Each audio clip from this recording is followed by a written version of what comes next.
I'd like to call this special council meeting to order. Madam Clerk, the roll call. All members of council are present, Your Worship. Thank you. I'm going to withhold any announcements until the council and committee meeting after this special council meeting. There is no addendum to this particular meeting. Are there any declarations of pecuniary interest? There being none, Councillor Flagg, would you like to move that we go into closed session? Thank you, Your Worship. Moved by myself, seconded by Councillor Dubanow. Council will now hold a closed session meeting at 5:30 p.m. to consider the following. A, pursuant to Section 239 of the Municipal Act 2001, litigation or potential litigation involving matters before administrative tribunals affecting the municipality or local board, and Section 239F, advice that is subject to solicitor-client privilege, including communications necessary for that privilege. Regarding OLT, appeal of intent to designate Ontario Heritage Act 546 Ridge Road North, proposed minutes of settlement. And B, pursuant to Section 239E of the Municipal Act 2001, litigation or potential litigation, including matters before administrative tribunals affecting the municipality or local board. And Section 239F, advice that is subject to solicitor-client privilege, including communications necessary for that purpose.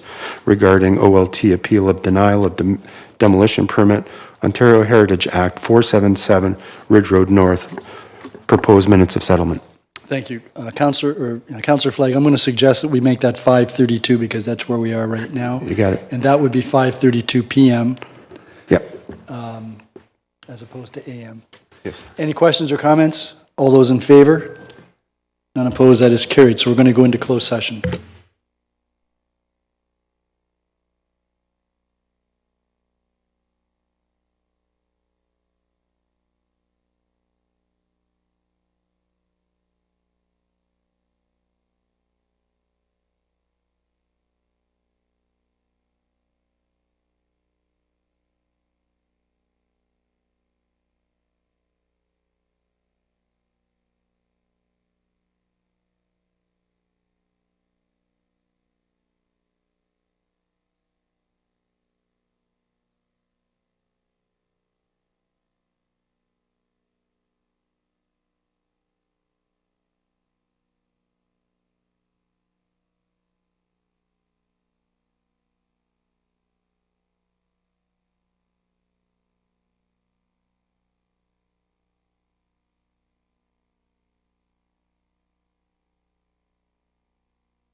Okay, we're back in the council chambers. Councillor Lewis, you have the resolution for us to rise and reconvene from closed session. Perfect. Thank you, Your Worship. Moved by myself and seconded by Councillor Christensen that council does now rise and reconvene from closed session at 6:21 p.m. with respect to the following items. A, OLT, appeal of intent to designate Ontario Heritage Act 546 Ridge Road North, proposed minutes of settlement. With staff report, staff proceed as directed. And B, OLT, appeal of denial of demolition permit, Ontario Heritage Act 477 Ridge Road North, proposed minutes of settlement with or without report. Are there any questions or comments? All those in favor? None opposed, that is carried. Councillor Christensen, you have the next resolution, which is the first and second reading of the confirmatory bylaw. Moved by myself.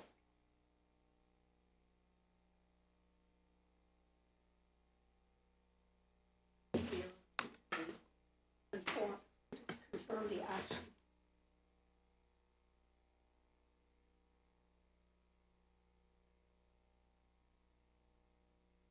All those in favor?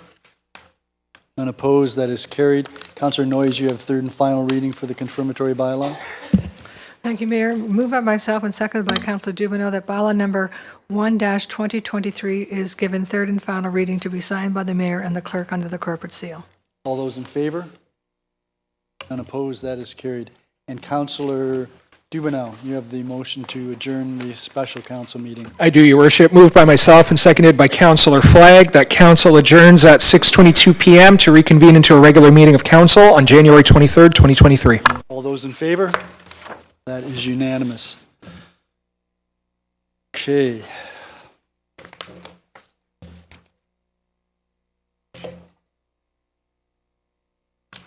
I'm going to call the council and committee meeting to order. Madam Clerk, the roll call, please. All members of council are present, Your Worship.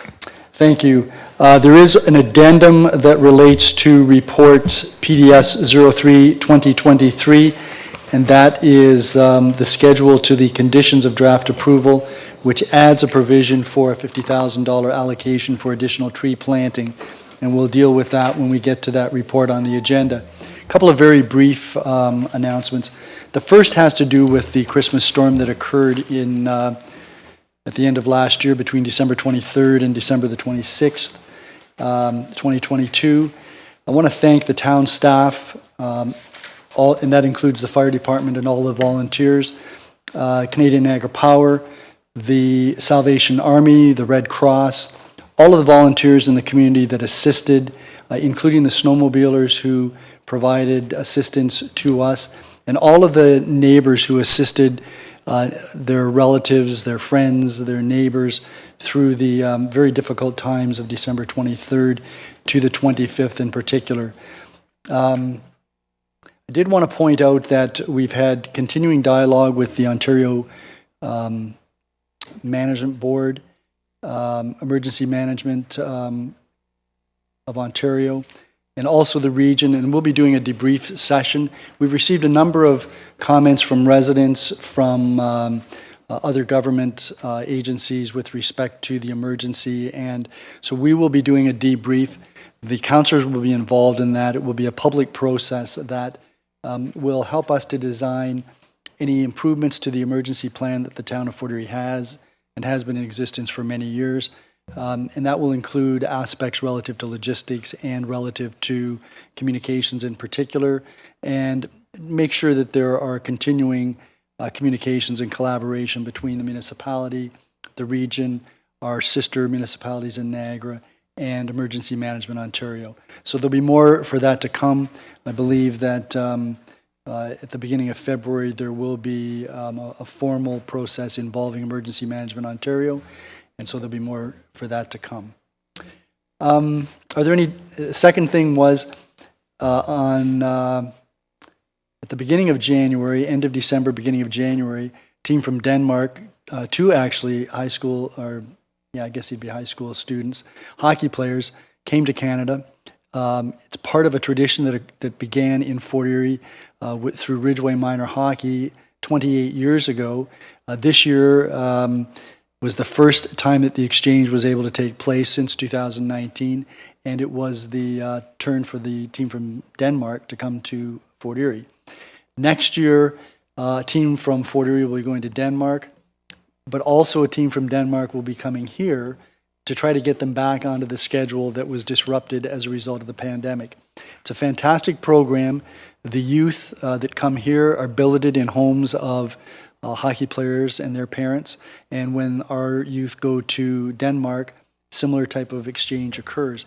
And as I said, it's been 28 years. Some of the original founders of that program are still working with Fort Erie Minor Hockey, but there's been lots of new blood that has come into the program since then. It's very uplifting, and it really highlights how a sport can actually bring people together. And so this was a great experience for all of our youth and for the youth that come here or that we visit on alternate years. That takes us then to declarations of pecuniary interest. Are there any?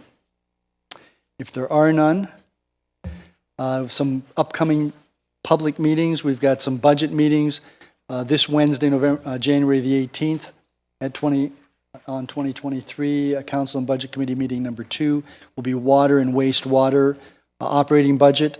The third budget meeting will take place on Wednesday, February 15th, 2023. That is the library and our general levy operating budget and assessment analysis.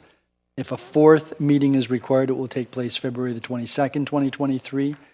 All budget meetings begin at 6 p.m. They're held here in the council chambers. The bylaws with respect to these budget matters will be presented on Monday, January the 23rd, which is next Monday, which will be the water and wastewater budget and rates bylaw. And on Monday, February the 27th, 2023, the general levy budget bylaw and general capital budget bylaw will be presented for consideration. There is an open house on Wednesday, January the 18th, this Wednesday at 5 p.m. in the Town Hall atrium, and that's with respect to a proposed zoning bylaw amendment for a property on Courtright Street in Fort Erie.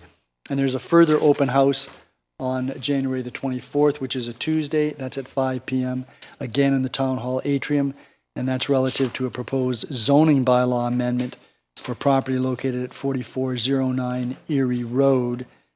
That will be of great interest, I'm sure. This evening we have a couple of public meetings. These are public meetings under the Planning Act. They will be conducted as follows. A member of staff will be presenting to council some background information relative to each of the applications. We'll deal with the applications one at a time. After the staff member has had an opportunity to inform us of the background, members of council can ask questions if they wish. After that, the proponent or the applicant has an opportunity to address council and provide any additional information and respond to any questions that members of council have. And then at that point, anyone other than the applicant who wishes to speak in favor of the application may address council. Following that, anyone who wishes to speak in opposition or who has questions with respect to the application can address council. Anyone that addresses council may be questioned by a member of council, so please don't leave the podium until it's clear that you've answered whatever questions might be asked or there are no questions of members of council. This is a hybrid meeting so that we will be asking if there's anyone in the virtual waiting room that wishes to address council, and Mr. Patton, who is manning the computer there, will advise us if there is anyone who wishes to address us. Immediately following each public meeting, council will deal with the report relative to the application. In each case, it's an information report. And so we're going to start this evening with the application relative to 92 Adelaide Street. And the staff member who will be addressing council is Samantha Young. Good evening.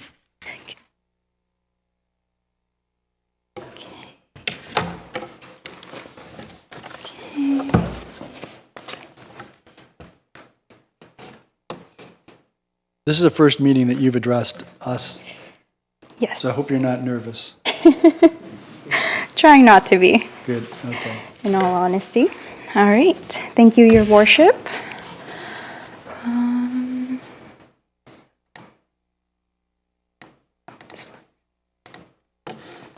Okay. All right, good evening, Mayor, Council, staff, and members of the public. The purpose of this meeting is to provide information regarding the proposed zoning bylaw amendment for 92 Adelaide Street. The application proposes to rezone the subject lands to permit the development of a block of 5 street townhouse dwellings and 2 single detached dwellings. The zoning is proposed to change from residential 2, R2, zone to a site-specific residential multiple 1, RM1 zone. The RM1 zone permits the use of townhouse dwellings and the application of the R2A zone regulations for single detached dwellings. A special provision is requested to permit a reduced planting strip width along Dominion Road. A notification of the January 16, 2023 public meeting was provided in accordance with the requirements of the Planning Act by placing a notice in the December 22, 2022 edition of the Fort Erie Post newspaper. In addition, all property owners within 120 meters were mailed a notice of complete application and public meeting on December 22, 2022. Okay, looking at the application timeline, we are currently at the formal public meeting and information report stage. This is shown in red. The next step will be the recommendation report in February. Following that is amendment, bylaw, and appeal period. The last stage will be another planning application for severance with the Committee of Adjustment. The subject property is located northeast of the Lakeshore neighborhood of the town of Fort Erie on the north side of Adelaide Street.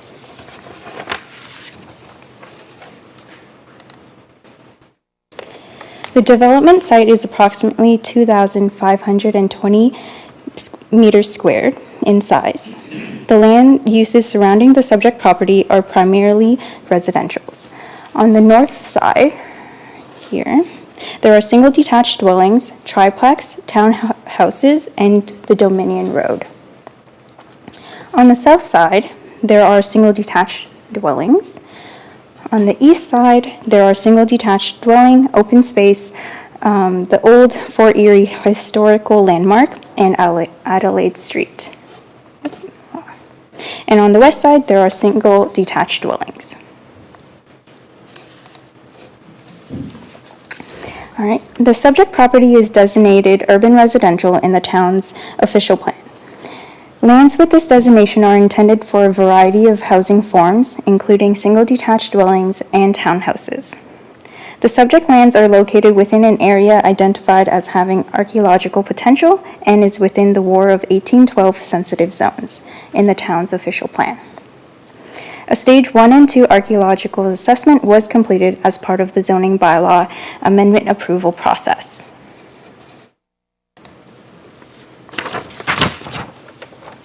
The subject property is currently zoned residential 2 in the town's zoning bylaw. So a zoning bylaw amendment is required as the current zoning does not permit townhouses.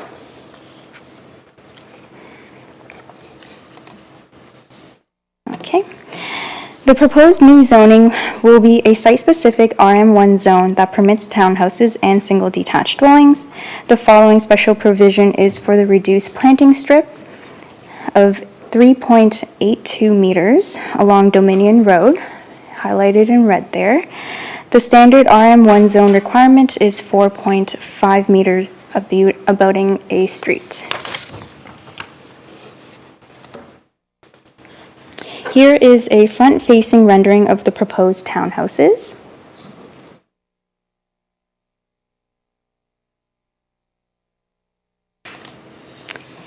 The single detached dwellings will be custom builds, so a rendering was not provided for these. These are samples of custom builds that the developer has built in the past and would be similar to what might be on the subject lands.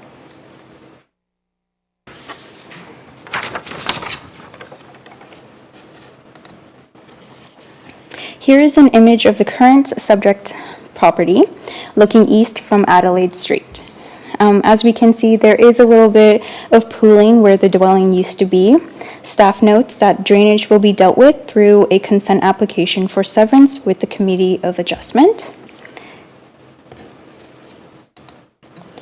And then here's another image of the property looking southwest from the corner of Adelaide Street and Dominion Road. Oops. A public information open house meeting was held at Town Hall on December 14, 2022. All property owners within 120 meters of the subject property were notified of this open house through mailed notice. Approximately 10 members of the public attended this meeting. Some of the public concerns included the following, along with some of the staff responses with each. So lot size and compatibility. Several residents raised concerns about the reduced lot frontage, lot area, and the proposed size of the structures. It was noted that the existing lots in the area consists of larger lots. They view the current proposal as not compatible, nor is it consistent with the neighborhood. Planning staff note that compatible does not necessarily mean the same as. Infill development can be expected to have smaller lot area and dimensions when comparing to existing lots in the area. The proposed lots meet all of the RM1 zone requirements aside from the reduced width of the planting strip. The lots in the neighborhood consist of diverse lot sizes and uses. Staff notes that there is a townhouse development located on the northwest corner of Dominion Road and George Street. There were also concerns with the amount of parking space provided on site, and this would lead to future residents parking their vehicles within the road allowance. It was commented that Adelaide Street is too narrow to accommodate street parking and would result in unsafe traffic conditions on Adelaide Street. Staff have explored options to address parking situations. Currently, under our local regulations, 1 parking space is required for each townhouse unit and detached dwelling. The applicant mentioned the proposed development includes a garage, which will provide the required parking space. As well, future residents will have sufficient space on the driveway to use as a second parking spot too. Each unit can therefore accommodate up to 2 parking spots, which exceeds the zoning requirement. Residents of the area mentioned existing drainage issues with properties on Adelaide Street. There are pooling of rainwater and backed up ditches. Residents recognize that this is a separate situation from the development, but it is also, they believe that the proposal would add to the existing situation and make it worse. Staff notes drainage issues are not required at the zoning bylaw amendment stage. Referring back to our timeline on slide 2 there, subject to zoning approval, the applicant plans to apply for future severance with the Committee of Adjustment. At this time, a lot grading plan prepared by an engineer would be required as a condition of consent. In addition, the lot grading plan is also required and must be satisfactory to the town's building division and the Infrastructure Services Department for a building permit to be issued. A resident also had concerns regarding cutting down trees and had no indication of any tree preservation plans that were submitted with the application. Initially, a tree inventory plan was required through site plan control. However, with new regulations, the application is not subject to site plan control anymore. Staff will require the tree inventory preservation plan as condition of consent through a severance application. Okay, and that concludes this presentation. Thank you. very much, Ms. Young. You did a very good job. Councillor Dubanow. Thank you very much, Ms. Young, and thank you very much for the questions and the back and forth with some of the concerns, particularly including the single-family homes in there, just to give an idea of what could be on those 2 lots. Just two questions, Your Worship. You had mentioned about the trees earlier. Would our policy not require a tree to be planted on, in the front of each single-family home, or am I confusing that with subdivisions? Through your worship to Councillor, that's a very good question. At this moment, I do not know the answer. However, I can follow up with that.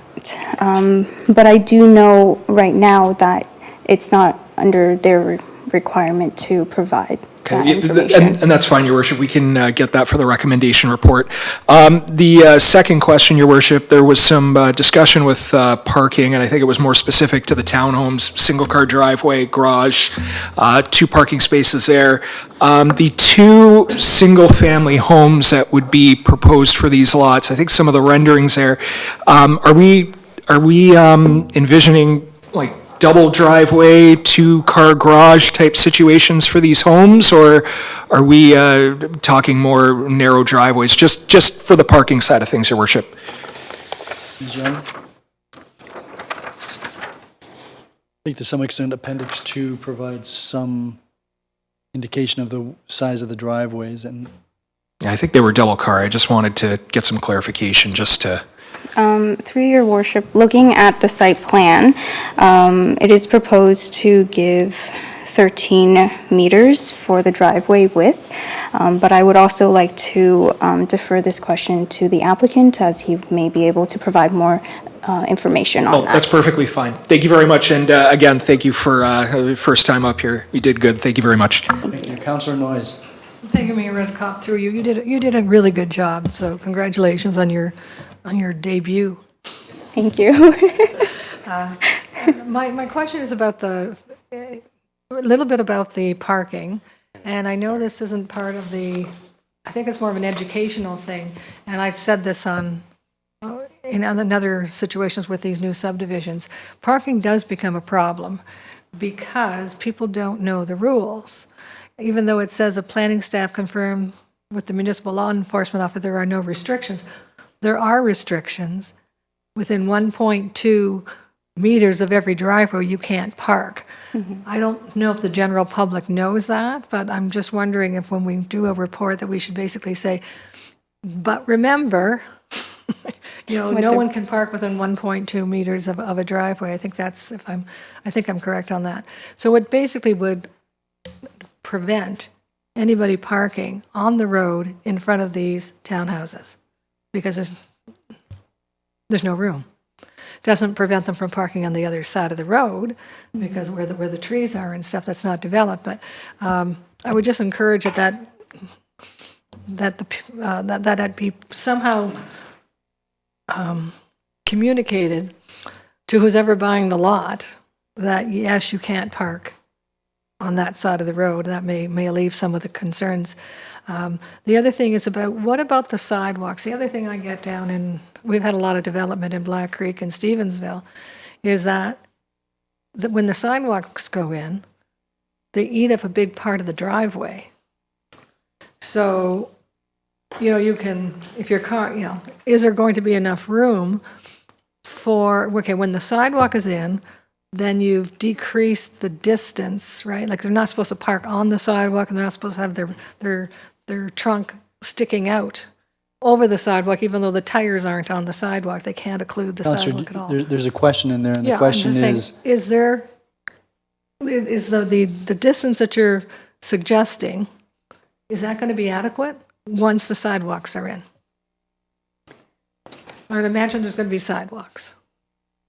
Through your This is worship, not subject to site plan approval, so I don't know that there will be sidewalks. through your worship to Councillor, this is something we can definitely look into to provide a detailed response. But because it is not subject to a site plan application, a sidewalk may not be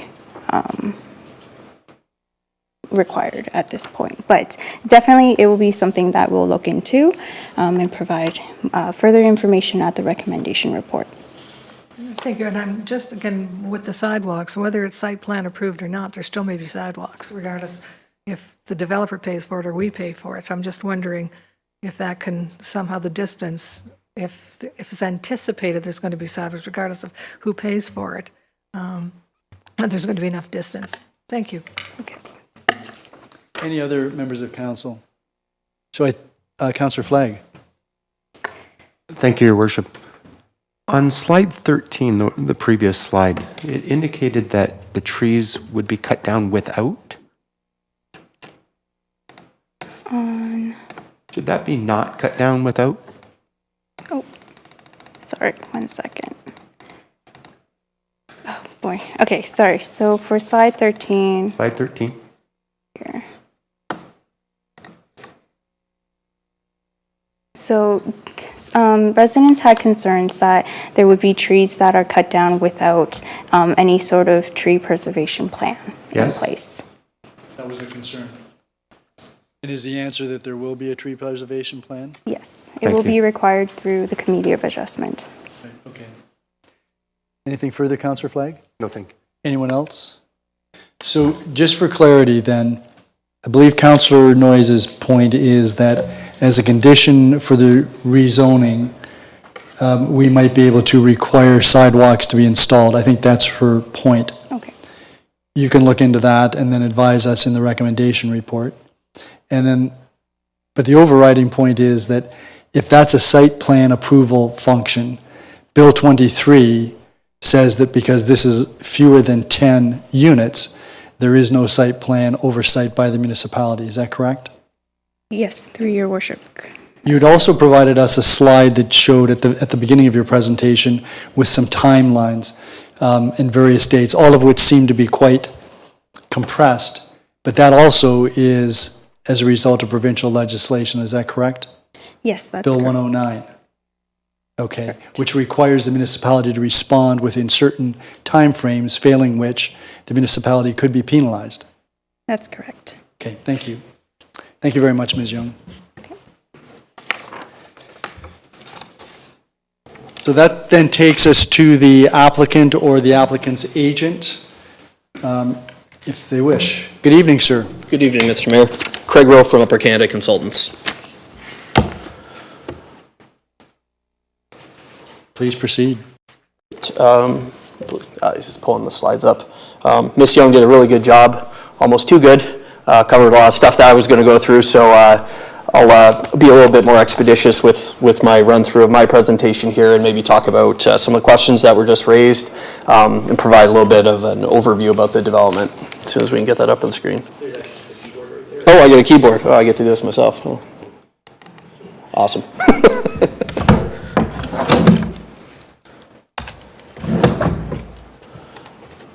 There we go. So building upon the presentation from staff, our subject lands here, Niagara Pines is our client, 92 Adelaide. So it's a large corner property at the corner of Dominion and Adelaide Street in the town of Fort Erie. What's unique about this site is, first of all, is its size, and it is conducive to some additional development taking place, which is in line with those provincial, regional, and town objectives about facilitating more homes, more development in the community. Where the lands are situated right now, we have Old Fort Erie off to the east. We have a large, almost estate-like property right across the road. Single detached dwellings to the south, some more single detached dwellings to the west of the property, but this very unique interface along Dominion Road where we actually have some groupings of different housing types. Most notably, a similar style development is up at 124 to 108 at the top of the drawing there. That's a property containing a 5-unit townhouse development, and it similarly has an RM1 zone, so very similar to what we're asking for. Directly north of the subject lands at 136 is a commercially zoned property, has a business operating out of it, and it also has a residential apartment above. So again, we have a mix of uses in this area. 164 has an R, I believe it has, what was that? It's an RM2 zone, and that operates as a small-scale apartment. And right next to it is a semi-detached dwelling with a site-specific R3 zone.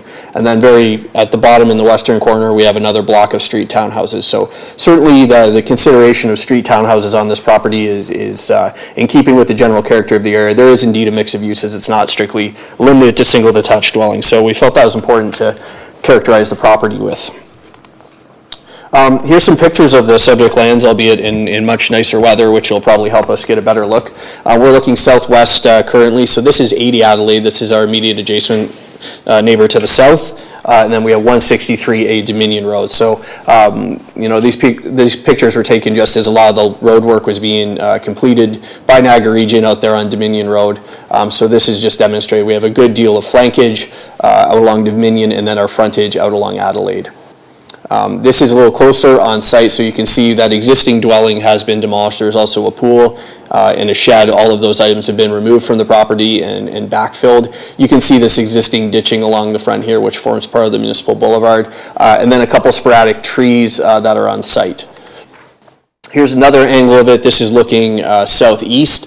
So this is the additional, I believe, 129 Dominion across the road from us. You can see the quarter interface here. You'd be looking at the side flankage of the townhomes here. You can see into the rear yards and where the property ends. It really gives you a good sense of scale of not only the size of the property, but also this large boulevard that's along Dominion Road. So overall, what's proposed is to divide this property into three distinct parts. The first would be a block for 5 street townhouse dwellings, which are about 22 feet in width, about 6.1 meters. And then there would be 2 single detached dwellings, which are also developed, and they would be custom builds. They could likely be a bungalow dwelling, or they may be a 2-story dwelling. The zoning permits either. And the way that this zoning works is we're going from the R2 zone to an RM1. So the RM1 is the zone you need for a street townhouse dwelling on this property, which is appropriate. One of the benefits of this zone is it also allows for the development of single detached dwellings subject to the R2A zone. So by going to RM1, we're actually covering off all the zoning provisions that we need to conform with the town zoning bylaw. Now, when we did the original design on this property, it says down the bottom here that we don't need any site specifics, but in getting staff's comments, we do acknowledge the need for a site-specific reduction on the north side of the property out along Dominion Road. Originally, when we did our concept, we were able to meet the 4.5 meters, but what we did through part of our design, I'll show this to you on the next slide, is we've moved the dwellings back further past the minimum front yard setback to get a consistent front setback line with existing dwellings that are along Adelaide Street. So that forces us into a bit of a pinch point, but as you can appreciate, there's also a very large boulevard on the other side of the road here, so it's that small reduction that we're taking isn't going to have an enormous impact on the public realm, and it's not going to overwhelm Dominion Road. So this kind of breaks it out by color to just give you a better sense. So likely what will happen, because we'll need a consent application, we don't need a draft plan of subdivision on this. Our consent application would probably have block 3, the townhouse block, as the retained parcel. 2 severances to create the lots for single detached dwelling. They have frontages that are just over 13 meters. So I believe that's about 43 feet wide. And then also what will have to be created through this is we'll be required to convey a daylighting triangle at the corner of Adelaide and Dominion Road, as well as a 0.3 meter reserve or a 1 foot reserve. Niagara Region will not let us have any driveways onto the road. So that would be created through that reference plan. So in total, we have 4 parts on what would be a future land division application with the townhouses placed closer to the road, and then the single detached serving as the interface with the other adjacent single detached dwellings. We've already looked at the elevation, so this is just tilted on its side a little bit. Typical street townhouse elevation. These are very similar to the ones we see about a block away on Dominion Road, and then this is just kind of a 2D elevation to just give you a sense of generally how it looks. The single detached elevations were requested from us after I already submitted my presentation, so you have seen those, and certainly if we need to revisit them, happy to do that through staff's presentation. Just touching on the open house, I think Ms. Young did a good job of kind of going over the issues. The questions about the drainage impacts, we're going to need to be submitting a detailed lot grading plan as our conditions of consent will allow. We also need to do a small extension of the sanitary sewer on Adelaide Street. So as part of that drawing, we'll be incorporating things such as their drainage, our overall grading, and then the servicing location and connections for this development. So all that information will be provided to the town so they can ensure that the drawings are done appropriately and that there are no negative impacts. The size of the dwellings are considered to be modest and appropriate for the area. They're similar to what is also found in the general neighborhood. With regard to the parking provisions on site, that additional bit of setback from Adelaide Street gives us extra length in the driveway. So for the townhomes, there'll be one legal size parking space in the garage, one on the driveway, and then we'll have a little bit more room on our side of the lot line, and then a little bit of room in the boulevard too. So it is possible that these lots may accommodate up to 3 cars parking on the property, with a little bit hanging into just on the edge of the road near the edge of Adelaide. The dwellings for the single detached will have a minimum of a car and a half, likely a 2-car garage, and then a double wide driveway to go with it. So it's anywhere between 3 and 4 cars would be parked on the single detached dwelling lots. So we think that'll help alleviate some of the parking pressures the neighbors are concerned with. And then with regards to our timing of construction, we do need to procure that consent approval and do some detailed engineering, but it's not unreasonable to expect to see houses on the street sometime early next year. And those other comments I'll just leave with staff. They've heard them, and I believe that staff's been working diligently to take a look at the drainage issues out there. Certainly, if there's any opportunity, if there's capital works planned by the town, we're happy to coordinate with that and provide less disturbance to the overall neighborhood. So with that, I'll conclude my presentation. If I may, Mr. Mayor, just touch on a couple of the questions. No objection to the tree inventory plan. We're happy to provide that. With regards to the sidewalks, there's currently no sidewalks on Adelaide Street. In order to provide them, the town, I believe, would have to put the entire roadside ditch into a culvert or build a storm sewer, which I don't think is cost feasible. It also might be a bit awkward to provide sidewalks across the frontage of this property when they don't lead anywhere further. So I don't think we would be seeing sidewalks in here, but certainly if that sidewalk, to the councillor's point, if the sidewalk was to be provided, it would be within the right of way and it wouldn't be on our property, and therefore our distance from the lot line to the garage incorporates what we have available from a legal standpoint for parking. I believe that covers everything. I'd be happy to answer any questions you have or respond to anything later on in the evening. Thank you very much, Mr. Rowe. Councillor Dubanow. Yeah, thank you, Your Worship, and through you, thank you very much for the presentation this evening.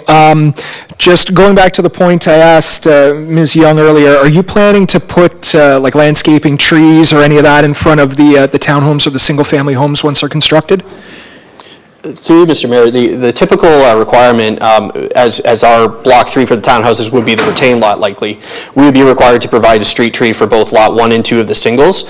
You will notice this is a bit of a different concept than, or actually no, sorry, this is the correct one. You'll see the double driveways there. When we double the driveways, we do find additional opportunities to put street trees in. I think it would be beneficial for the streetscape, and I think our client would be amenable to doing that, as well as we're waiting to see what the regional conditions may be for any tree planting or enhancement out along Dominion Road as well. But at minimum, the single detached lots, there would be a condition of approval tied to that.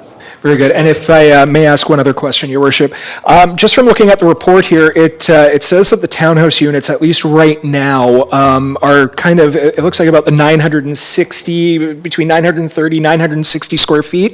Is that what your client is still envisioning for the construction of the townhomes? Through Mr. Mayor to the question, that is a typical design that they have. There may be some slight nuances to it. That number just shows the base plate. So it is possible that this could have a basement. They will be 2-story. So we typically lose anywhere between 400 to 450 feet for a single car garage. So at the main level, there might be 500 feet, but there could be 1,000 square feet above it plus a basement. So we could be upwards of 2,000 square feet of living area per unit. Okay. Thank you very much, Your Worship. Any other members of council? Thank you very much, Mr. Rowe. Thank you. So at this point, I'm going to ask if there's anyone other than the applicant who wishes to speak in favor of the application. And if not, is there anyone who wishes to speak in opposition to the application? Please come forward. I'd need your name and address for the record.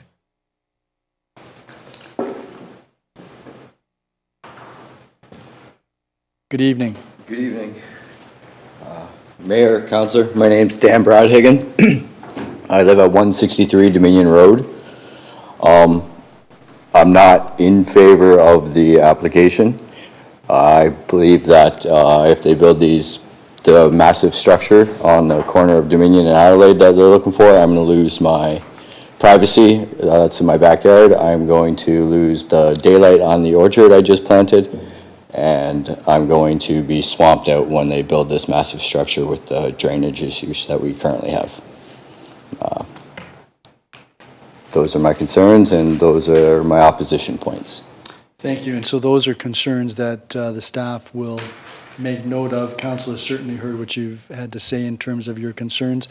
We did receive comment from Ms. Young with respect to drainage, and we know that that's typically a concern of residents. So if you haven't already, perhaps you could also provide those comments to Ms. Young, who is responsible for the planning aspects of this application. Okay. Okay? Like in a written form? Or Yeah, email. Current? Okay. Email, sure. All right, thank you. Okay, before you go, any members of council have any questions of Mr., is it Broadhagen? Broadhagen, yes. Yes. Thank you very much, sir. Thank you. Is there anyone else who wishes to address council? Okay, so after we've completed this public meeting, we're going to be dealing with the report that has been provided by staff, and members of council can ask staff any questions that they have there. So I'm going to ask one more time, and Mr. Patton, I'm going to go to you. Is there anyone that appears in the digital waiting room that might wish to address council on this particular application? One person, Your Worship, but their hand isn't up, so I'm going to assume. So let's, yeah, so they may be waiting for the next one. We'll ask one more time, if that person is interested in addressing council on this application, please raise your hand, and if not, then we're going to move on. No hand raised? Then I'm going to declare this public meeting closed. Sorry. Yes. The clerk has reminded me that I also asked the clerk in the event she's received any late submissions by residents with respect to the application. So, Madam Clerk. Thank you, Your Worship. Yes, I have received two. One came from Mark and Betty Ann O'Brien at 63 Adelaide Street in Fort Erie. They are in opposition. And I also have one from Charlie and Joyce Schofield, 71 Adelaide Street, also in opposition. And I will append those to the minutes. Okay, and I know that they've been circulated to members of council. Okay, if there are no others, then I'm going to declare this public meeting closed, and we'll move then to the report. Can I have a mover for PDS 01-2023? Councillor Lewis, to put it on the floor? Okay, it's on the floor. Any questions or comments? Councillor Noyes and then Councillor Dubanow. Thank you, Mayor Redekop. In regards to the sidewalks, I understand with Bill 23, we somehow lose some of our ability to request things. But I'm wondering if there is, I know there's no sidewalks on the street now, I saw it in the pictures, but I think we're trying to, as we're moving forward, to add sidewalks where we can to make it a walkable community and things like that. Is there anything that we can do to encourage that, even though it's not going to be complete to the end of Adelaide Street, but at least be a beginning, so to speak? Or if there's any plans on our master, I can't remember the name of the FEET program. If this road is indicated that it should have sidewalks, do we know that from the FEET recommendation? Yeah, I don't know that, but that's something that Ms. Young can look into in terms of the transportation master plan and the sidewalk plan, and then can provide us with some comment in the recommendation report. Okay, thank you. Councillor Dubanow. Yeah, thank you, Your Worship. And I just a few quick comments. I want to thank all the residents for their comments. I understand certainly that the drainage issues have been a point of contention, which I heard quite a bit about, and I understand the need to, or at least the desire to have some assurance on how that would be handled before this moves forward. I'm going to support the information report, knowing that a recommendation report is coming that's going to help address some of these concerns. I want to provide a few points of context here, because I understand the concern residents are raising about, neighborhood compatibility. When I first saw this, I'm very familiar with Adelaide Street. It's a very nice street. I remember there was one individual who mentioned there's 3 streets in Fort Erie that they would want to live on, and Adelaide would be one of them. And the resident right here, Derek, I see sitting there, I almost purchased his house before he did. It's a street I absolutely love. So when I saw this come forward, I was a little concerned, because how are we going to integrate the need to increase density and utilize space to afford, to provide an availability and mix of housing in Fort Erie while doing our best to maintain the compatibility and character of Adelaide Street. And when I saw this report come forward, I noted, rather than locating the townhomes directly against the existing homes there, they're kind of buffering it by doing single-family homes. Granted, they're on smaller lots, but they're still single-family homes. There's still some separation. They're going to have two double-width driveways. So it looks like the property owner and the consultant have done their best to attempt to rectify that concern. With regard to the parking, you know, as long as everything works out, they have these large driveway spaces. I don't envision that being too big of a concern. If it is a concern, we can certainly come to the table with, parking restrictions. The one thing to keep in mind for local residents is that if we put the parking restrictions in, it's going to affect everyone. And, we prevent them from parking on the road, but it's also going to affect the residents there. And if they have family over or friends, you're going to be restricted from parking on the road as well. It's kind of an all or nothing situation. We can't prohibit just the visitors there. So those were my comments. I think we have a starting block that we can work from and we can kind of massage and get some information. So I'll be supporting this, and I look forward to seeing the recommendation report and how these concerns are addressed when we get to that point. Thank you, Your Worship. Thank you, Councillor Dubanow. Any other members of council? Ms. Young, you can have a seat then, because I'm going to call the question then. This is to receive report PDS 01-2023 for information purposes. All those in favor? None opposed. That is carried. That then takes us to the second public meeting, which is with respect to 214 Windmill Point Road South. It'll be the same process that I previously outlined, only there'll be a different presenter. This member of staff will be Mackenzie Cece, who will be providing us some background information. Good evening, Ms. Cece. Good evening. You're a veteran, though. Hardly.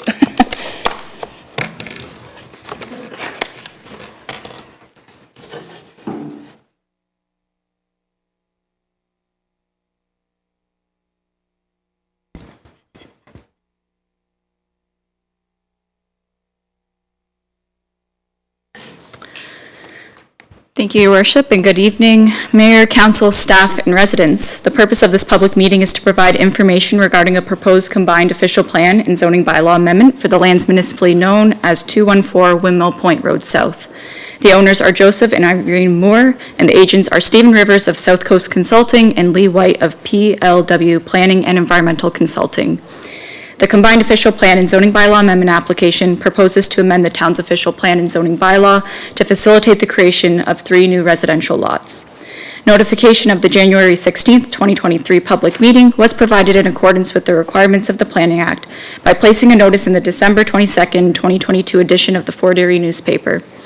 In addition, all property owners within 120 meters of the subject property were mailed a notice of complete application and public meeting on December 19th, 2022.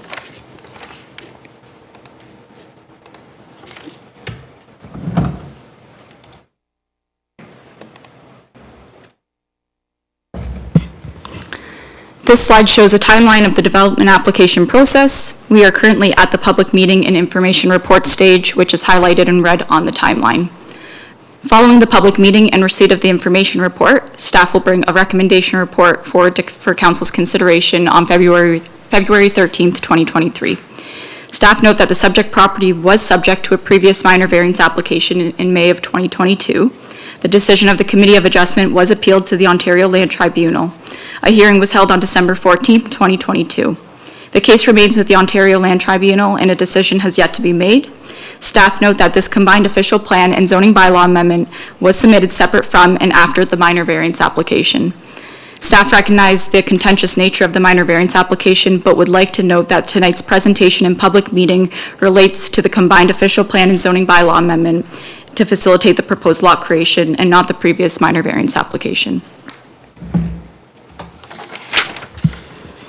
The subject property is located outside of the urban area boundary, east of the Ridgeway Thunder Bay neighborhood, on the east side of Windmill Point Road South and south of Thunder Bay Road.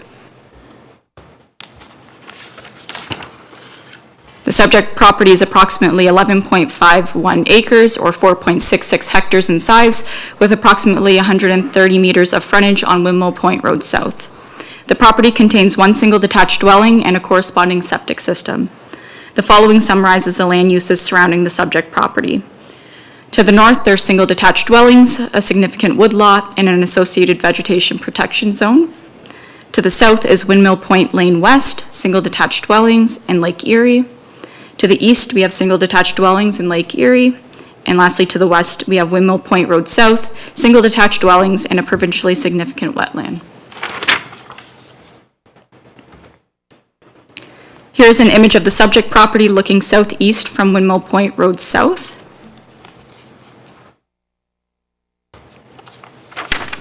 And here's another image of the subject property, again looking southeast from Windmill Point Road South. However, this image is taken a little further south down the road.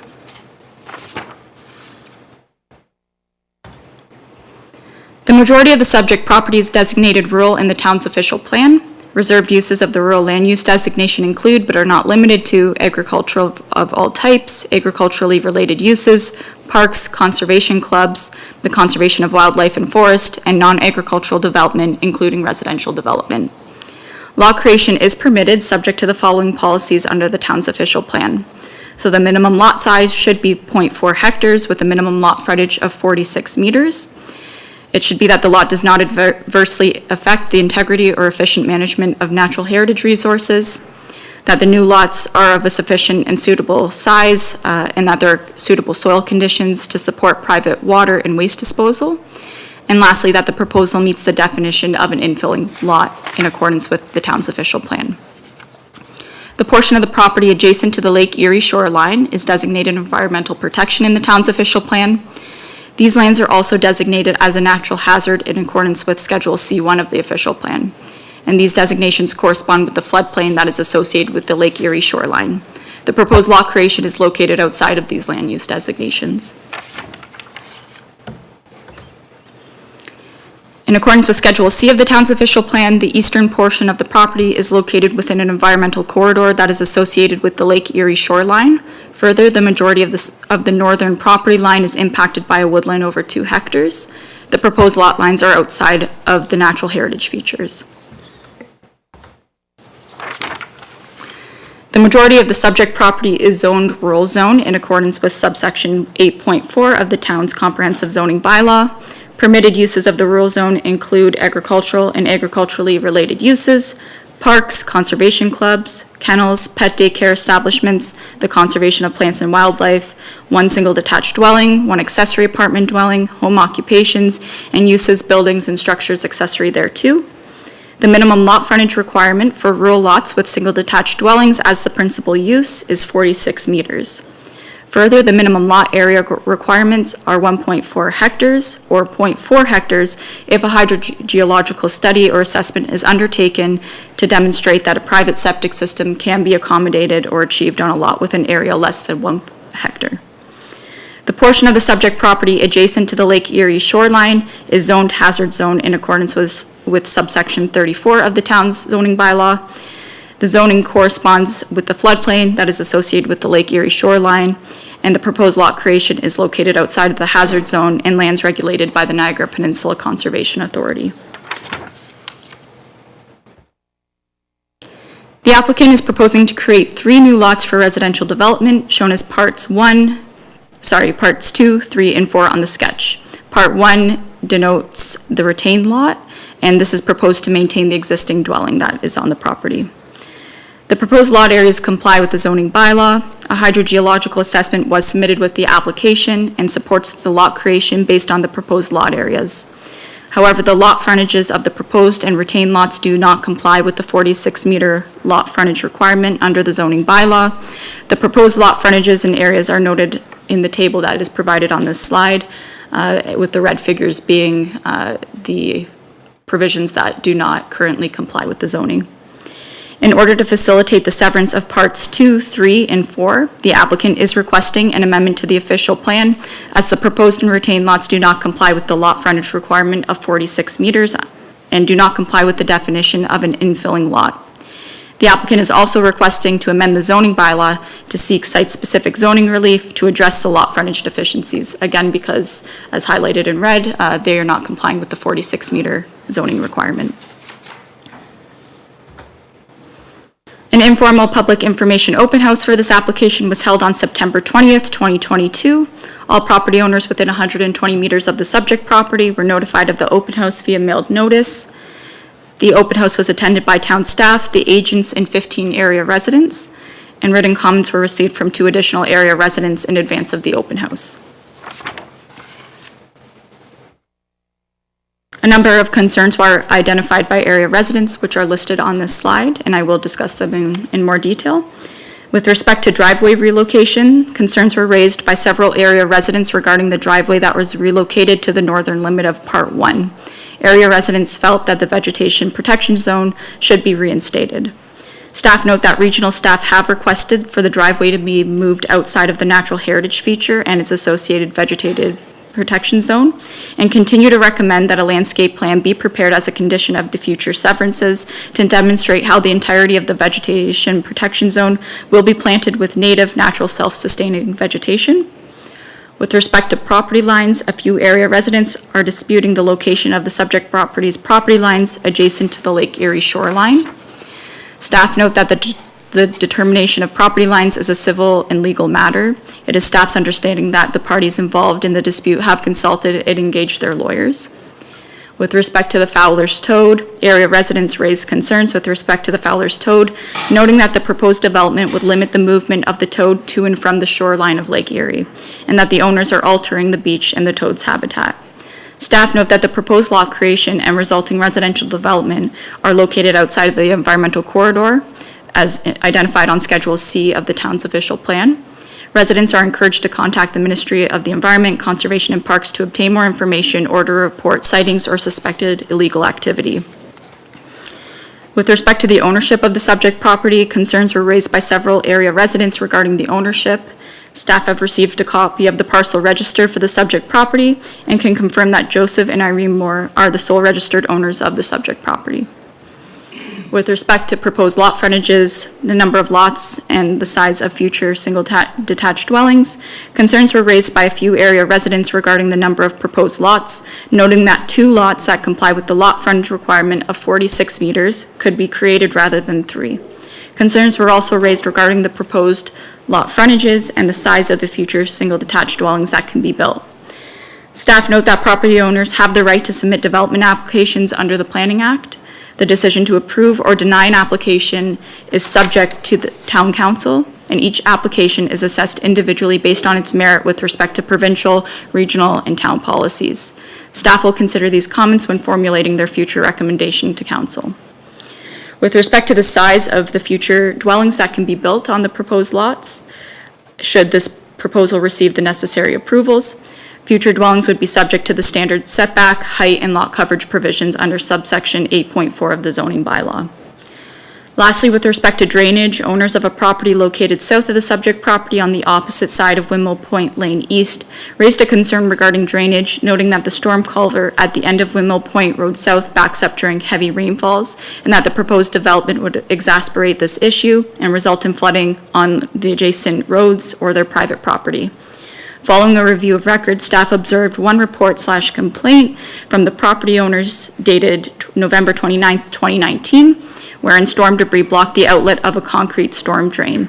The town commissioned Lawns and Moors to clean out the drain outlets and rectified the issue. Rural cross sections are generally more susceptible to these types of blockages in comparison to urban cross sections. Staff note that the submission of a lot grading plan will be required as a condition of the future severances. The plan will not be approved if neighboring properties or lands will be negatively impacted by the proposed grading. And that concludes the presentation. Thank you. Thank you very much, Ms. Ceci. Are there any members of council that have any questions? I do. So my first question relates to the map of the property. Maybe you could put that up there. That. So you've indicated that there's an issue with respect to the beach ownership. That's correct. That's of importance to the municipality, is it not? Because the town has a policy that says that if there's an application under the Planning Act, the municipality can require the beach to be conveyed to, or the waterfront to be conveyed to the town. Is that correct? That's correct. So we would need to get that sorted out, because that would be one of the requirements that we would impose. I presume that council would want to follow through with that policy. So that's something that I believe needs to be confirmed one way or the other.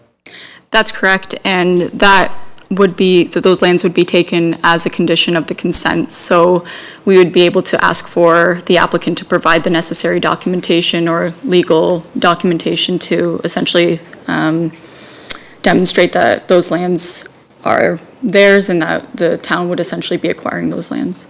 My understanding is that if there's an application under the Planning Act, the municipality can also request the transfer of those lands. That's correct. Okay, so this is an application for zoning and an OP amendment. Correct. So we can require that.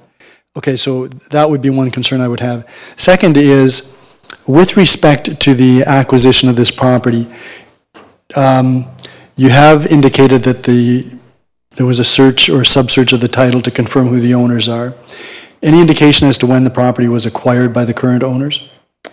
I could look into that information. I don't have that on hand, but we could certainly look into that. I'd appreciate that. Would you also know, or if not, could you find out whether, prior to the acquisition of the property by the current owners, whether any inquiries were made by the current owner about these types of prospective applications for amendment under either the official plan or the zoning bylaw or the minor variance application that's currently before the OLT?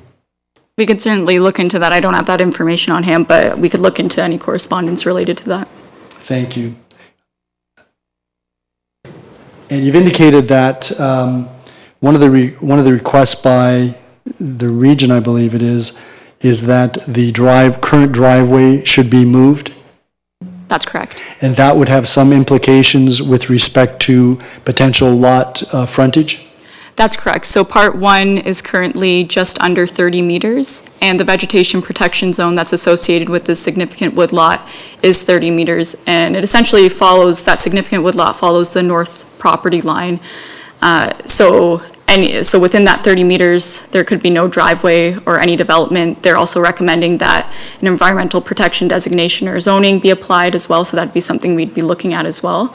But essentially, that would cause the driveway to be moved further south than 30 meters, and we would have to then, by virtue, increase the frontage of that property, which would then either cut into the size of those 3 properties to the south or effectively reduce that proposal to 2 lots. You also had a slide that indicated what the minimum lot frontage required is and what is being proposed. That's the one there. So if I add up the 4 columns under proposed lot frontage, that would give me the total frontage of this parcel? Yes, which is 130 meters approximately. Which wouldn't even provide for 3 lots with 46-meter frontage. Correct. So the 2 new lots, if 2 new parts were created, those would be able to meet 46 meters. However, the retained lot would still be deficient. So there would be some sort of, even with a proposal with 2 lots, an official plan amendment and zoning bylaw amendment would be required. Right. And do you have any knowledge of whether or not any of the housing that would be constructed on any of these new lots would be affordable? I don't have any information about that. Perhaps the agent can speak to that. Okay. And is there something that you've identified that would suggest why council should deviate from the lot frontage in this particular area? So staff are still undertaking a detailed analysis of the lots in the area. We do recognize that it's quite variable along the lake. They tend to be a little bit smaller. We see some larger lots further north. So we'll be assessing that when we do bring a recommendation to council, but recognizing that there may be factors outside of just the lot fabric that would maybe alter how many lots are being proposed. The lots along the lake would have been lots of record prior to the Planning Act, I would presume. That's correct. Thank you.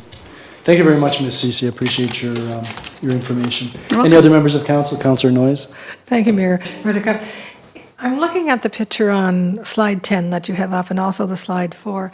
When I'm looking at the existing house, that's what I'm assuming is the existing house that's there at part 1. That's correct. And the driveway in the picture has it going off into Windmill Point Road South, right? Through your worship, that's correct. Okay. So when I'm looking at Windmill Point Lane East, that road doesn't extend, that road does extend past, into part 1, right? So I'll just go back to the images, actually, that might be helpful. But, so the driveway, the original driveway for the property was located about here. They relocated that to the northern limit, and Windmill Point Lane East is located to the south of the subject property. Yeah, I'm just kind of looking at part 1 because it looks like it's almost like 3 parts all kind of combined. Would there be any possibility of the existing house, if it moves its driveway, to actually connect with Windmill Point Lane East? Or is that like a private road and they can't do that? I believe it is a private road. It looks like it does have some flankage along the property. So that could be something we look into. They would still need the zoning relief for their frontage because their technical frontage would still be on Windmill Point Road South, but yeah, we could certainly look into if that would be a possibility, but I believe it is a private road, so there would be those considerations as well. Okay, thank you. The map does say it's a private lane. So that would require the owners of that private lane to be cooperative. Any other members of council? Thank you very much, Ms. Ceci. We'll move then to the applicant or the applicant's agent.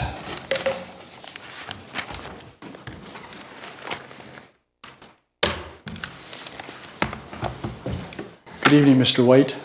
Good evening. Thanks very much for your time.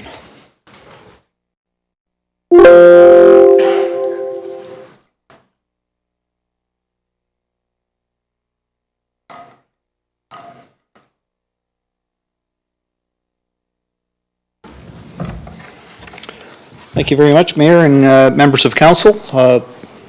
I'm here on behalf, Steve Rivers had another obligation, so I'm filling in for him, but I have worked on this project for a substantial amount of time and very familiar with this area and adjacent properties historically.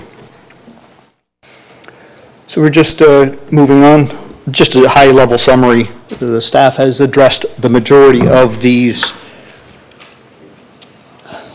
the basic points about the fundamentals of the property itself and the nature of the proposed development. 3 new lots, meeting the minimum area requirements, all with frontages of 33 meters, a little over that.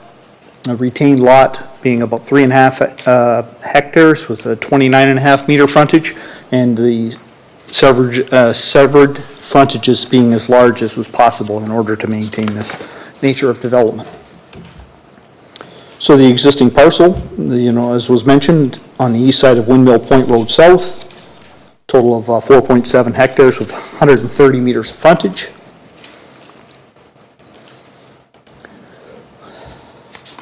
And with regard to the official plan and zoning for the future application for consents that we were talking about, the site-specific official plan and zoning bylaw amendments have been requested to provide for the new lots with an increased distance between the dwellings and the private road allowance to the south, and reduced lot area and frontages, although we do meet the lot area with the hydrogeological study that has been completed.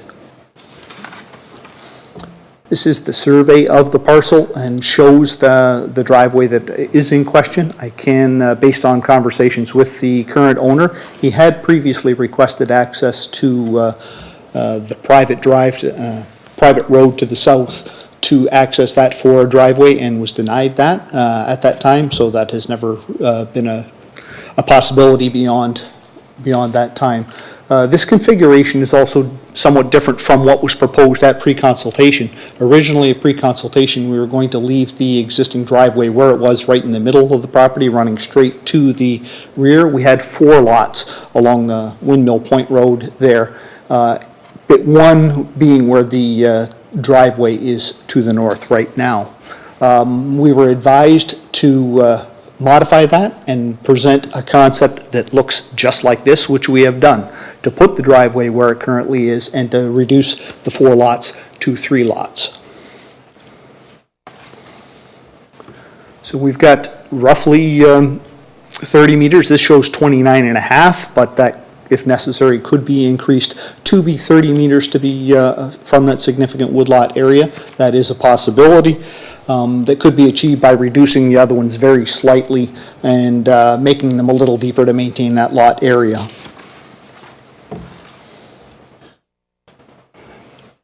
So there's several points here that I did want to bring up about this current proposal. The use is permitted in the official plan and the new zoning bylaw with regard to lot size, with the exception of the frontage. It does reflect the direction that was provided by pre-consultation early on in the process. We've done exactly what we were told to do. It represents the planning principles of infill and intensification in this area. Is efficient use of infrastructure. There is an existing water line in the area that could be used. Adequate municipal services, but realistically that's just the water line, because we would be having private septic systems on the sites. The region has reviewed the hydrogeological study which has been provided and has agreed that it is viable for these 3 new lots to be developed with private septic systems without any adverse implications. It would require a bit of a special septic system, but certainly technically possible, and would be a condition, I would imagine, of their approval. Would increase the tax base substantially for the town. Conserves agriculture and natural heritage in other areas. This is basically mowed lawn for the 11.5 acres with a few scattered trees and buildings. Provides sustainable housing. I will indicate that this will not be affordable housing. Given the location, the value of the property is just pretty substantial by comparison. Compatible with the surrounding uses. The one deviation we've got here is the frontage. That's the primary issue that's really before us on whether or not we should be considering this official plan amendment and zoning bylaw amendment. To compare them, as much as with respect to the mayor's point that a lot of the waterfront properties had been developed prior to the Planning Act, another consideration that the council will need to make is it consistent with the character of the community as it sits right now? And I would certainly argue that it is. Frankly, these 33.5 meter frontage lots are bigger than most of the lots in the area. And just a quick calculation scaling off of Niagara Navigator, every single one of the properties on Windmill Point Lane East, they range from 6.8 meters to 29.8 meters. There's not one that's as large, has as much frontage as what we would be proposing. The average is 14.98. The average is less than half the size that we are proposing. Frankly, I feel that any argument that these are deficient and totally ridiculous and not really genuine. Further to the west, there's some larger lots. The Windmill Point Lane West has a range of frontages from about 10.5 to 45.3 meters of frontage, but again, that average is 29.8 meters of frontage for every single one of those ones to the west. That's, again, the average is less than what we are proposing. Stanlin Park, which is further east, doesn't connect up to us, but is quite proximate. There's some larger lots there, including a couple quite large, the range being from 19.6 meters to 74.9 being the largest. But again, the average of all of those right through to where it connects back up to Thunder Bay Road is 34.4 meters.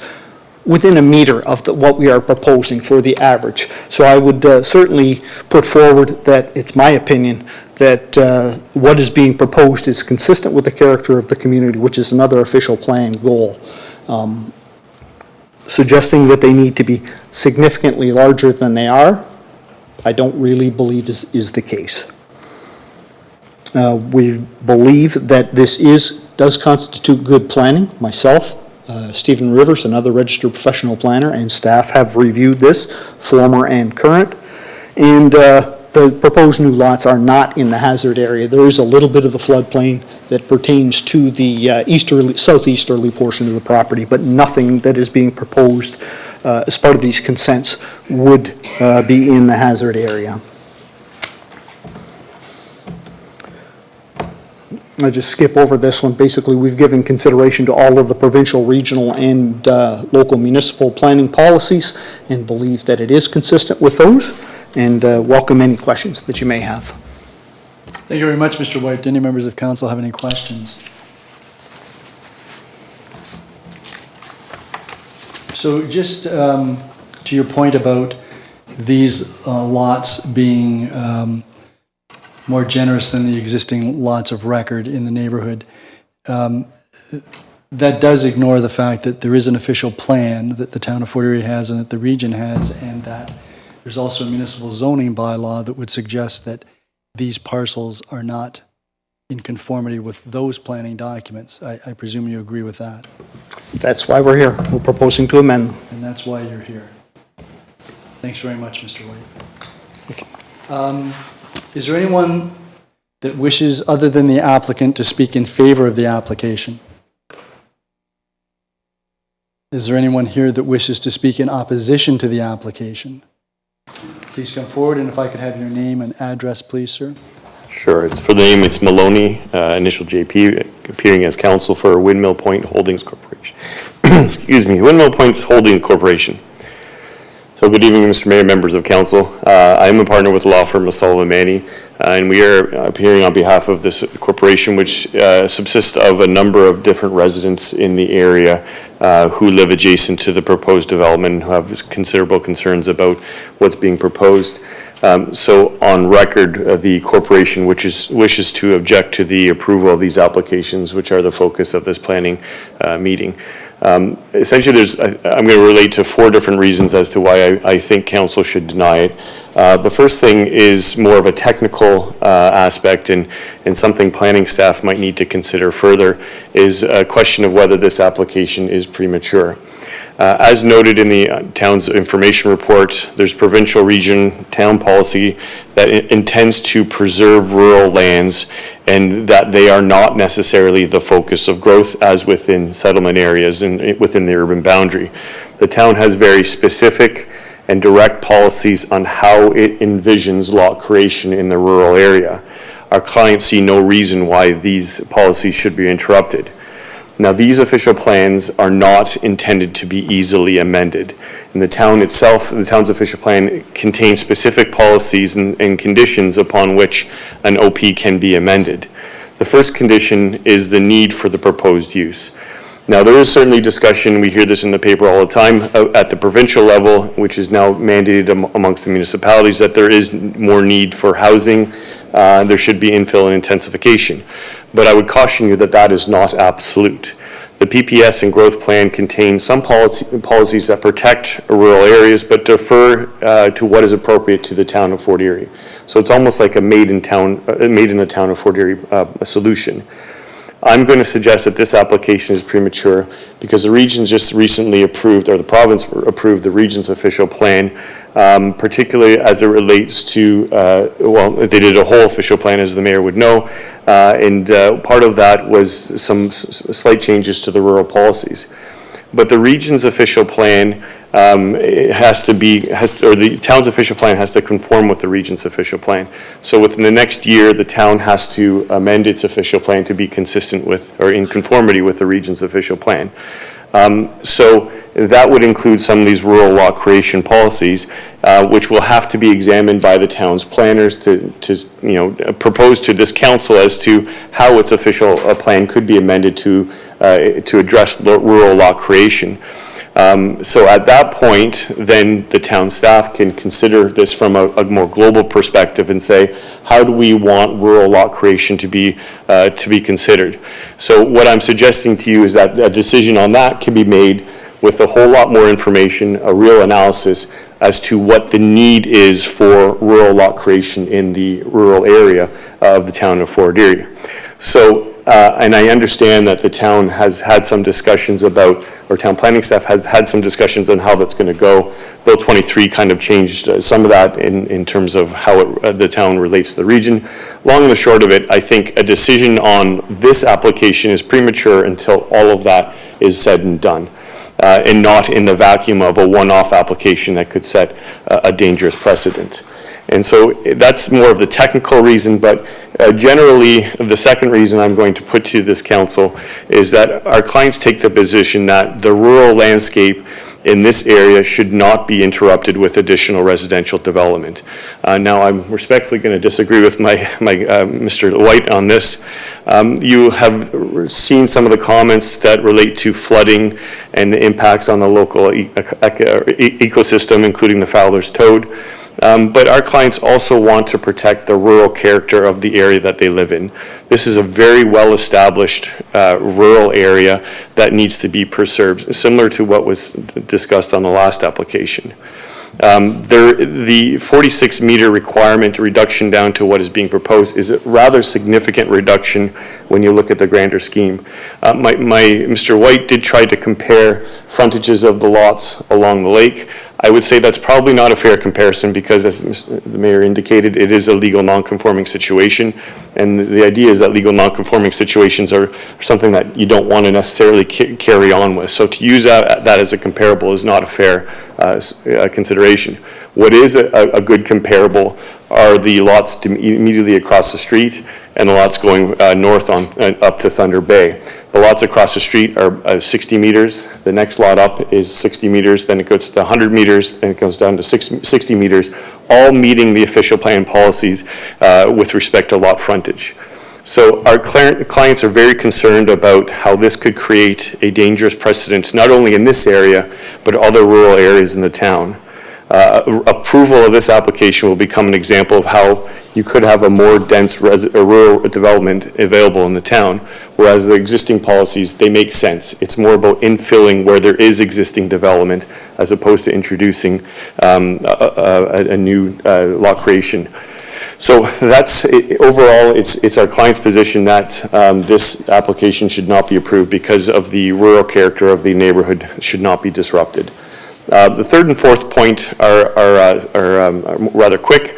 In terms of the hydrogeological report that was provided by Mr. White, he had a consultant review this. We also have retained a consultant to review the hydrogeological report.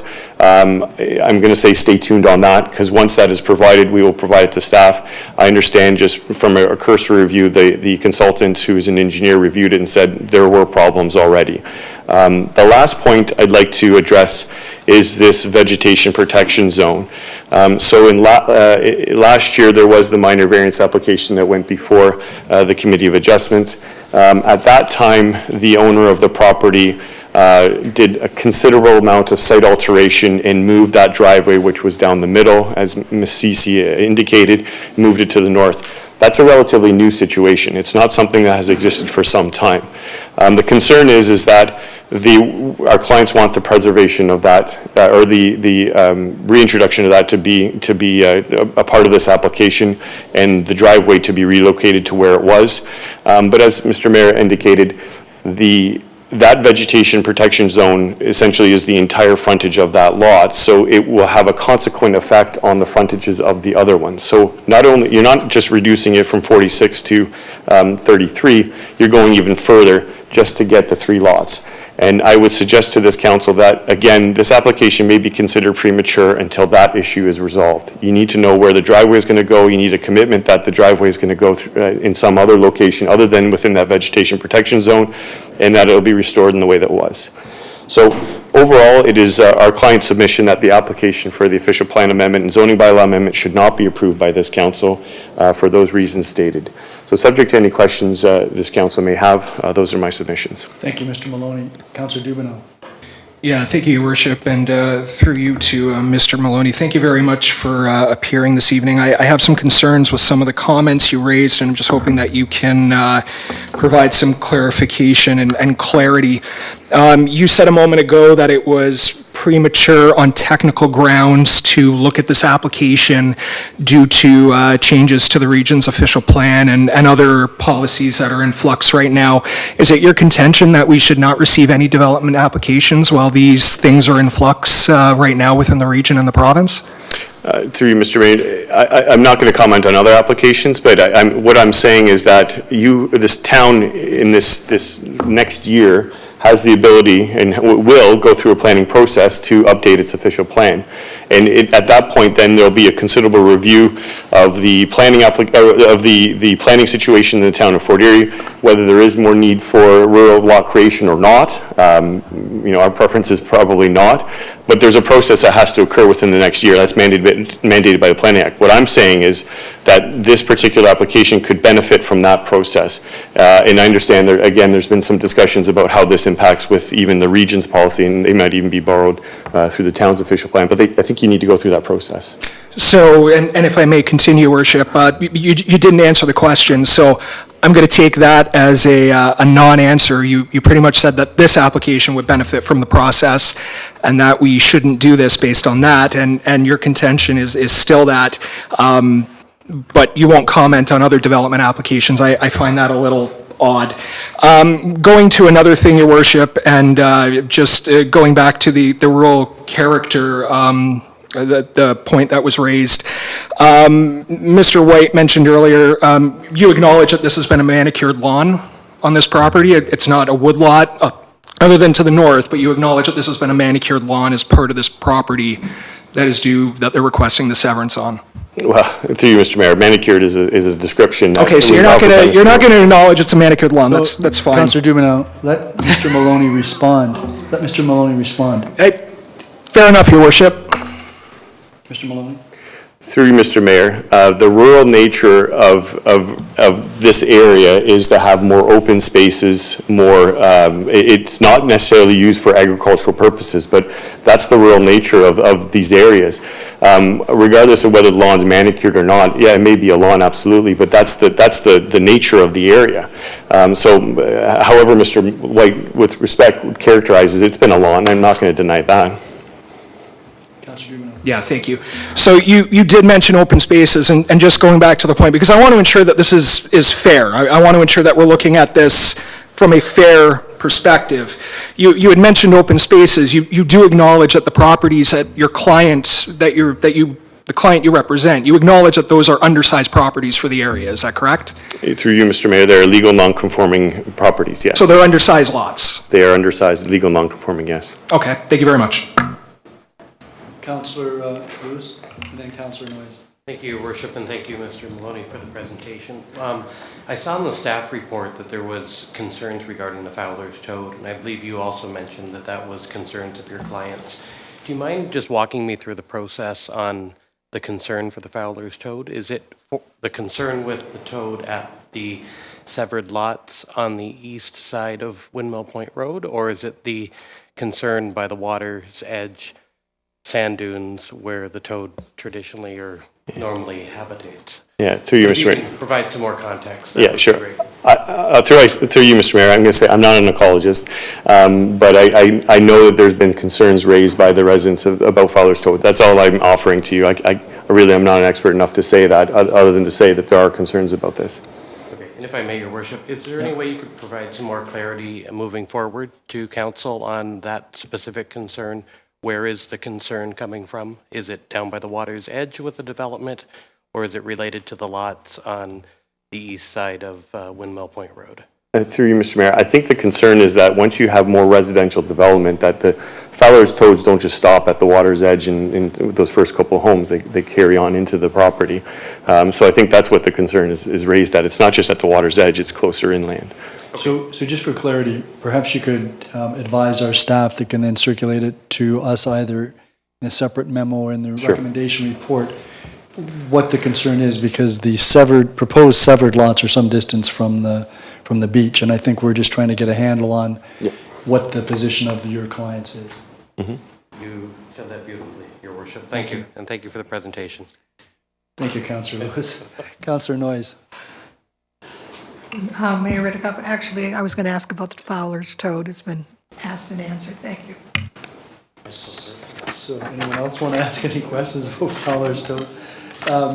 So I had a couple of questions, Mr. Maloney, other than Fowler's Toad, but one relates to the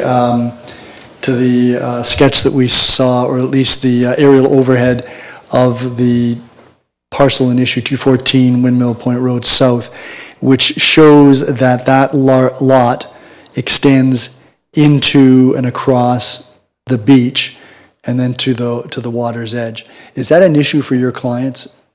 So there's an issue of that you're talking about, the beach area.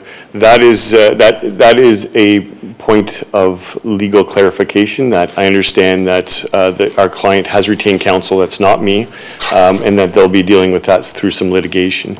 There's also a surveyor that's been retained that has given an opinion as to the ownership of that beach. So it needs to be resolved from a civil perspective. It is, so, and you may not know this, is the association that you represent taking the position that, or at least the corporation that you represent, taking the position that it's the owner of the beach itself? Yes.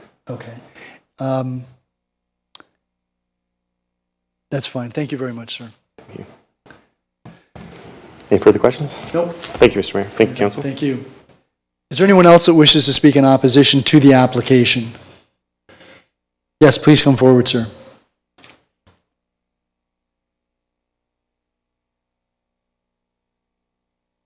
And if we could have your name and address for the record, please? Absolutely. My name is Barry Couse, C-O-U-S-E, and I live at 2535 Windmill Point Road, or Lane East, pardon me, Windmill Point Lane East, and you can tell I'm nervous. Well, please don't be. Okay. Please proceed. Well, I'm going to go all over the board here. First of all, I'll address the Fowler toad from what I know. Maybe it'll shed some light. The toad has a life cycle from beginning to end, meaning from egg to adulthood. It needs wetlands for part of the process, and it also needs, which is in this case, north of the subject property, which is a massive wet area. It also needs to, in its life cycle, travel. In this case, it travels to the south where the sand is. And part of its life cycle is regarding the sand. So I am not an expert, but I know that this occurs. And I believe council there's a heavy vehicle usage on the beach that's not, you can't put heavy vehicles on the beach during this life cycle of the Fowler toad. Boy, am I nervous. Okay. I will say that development of this kind would interfere with that flow of the Fowler toad. Also, I want to mention that in all of Canada, the Fowler toad is only located on the north shore of Lake Erie and nowhere else in Canada, only in pockets along the north shore. So Google it, check it out, you'll see what I'm talking about. So that's the Fowler toad part, and as I said, I'm not an expert. It's just a concern ever since I've lived on Windmill Point Lane East. Also, the flow or drainage of water. I live right beside the culvert in question, and it does back up. And certainly when you have the conditions of snow and ice, debris, and it's not a very large culvert that runs from city-owned property to the beach, so it easily congests. And I know Lawns and Moore were out, they cleaned out pockets along the drainage tiles and that, but it is an issue. The city has been called a number of times where it has flooded up to the point of encroaching on the roadway. It has not, in my time, crossed my laneway with flooding, and I certainly wouldn't want that to happen. So drainage is an issue. Also, if with the allotment of housing, is the city required to put in an increased water service sizes for the lots? Like, is the main size going to increase? Is there going to be fire protection, i.e. Hydrants would be required? fire hydrants. So, and who would be footing that bill if that was indeed a requirement? I'm no expert also, but the hydro sizing, is the hydro in the area, the transformer sizing, and is that an adequate requirement for the housing that's proposed? So I'm not in favor of this project, and certainly it's going to change what I would look at out my window. And instead of, Mr. Moore has indicated that he's in favor of trees, but I've seen nothing but him tearing down trees along the way.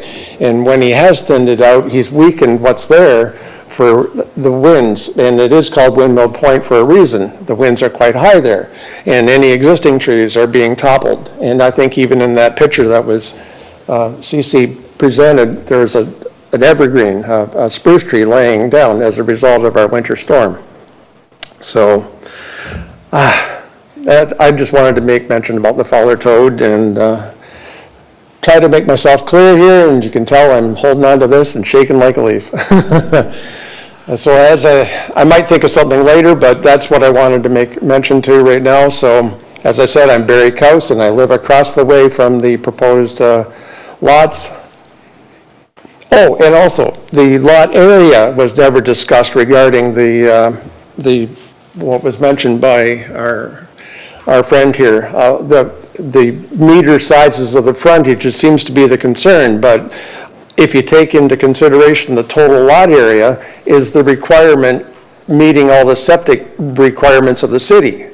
So in our case, where my lot is 100 feet, which is about 30 meters, my property depth is 600 feet. So the total land area is greater than what's proposed by the project.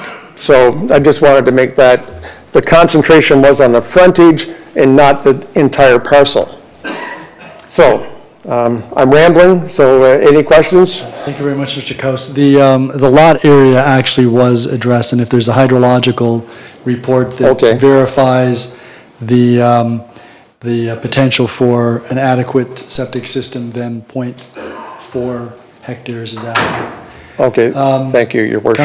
Councillor Dubanow, you had a question, Mr. Coase? I did, and there's no reason to be nervous. I promise I'm not going to be as hard on you as the lawyer I was earlier, and that's perfectly fine. Lay it on me. No, you raised some good points about the drainage and the trees, and I'm just wondering if it's possible to rectify the drainage issues, get a tree planting plan in there. I know you raised the issue earlier about trees being taken down.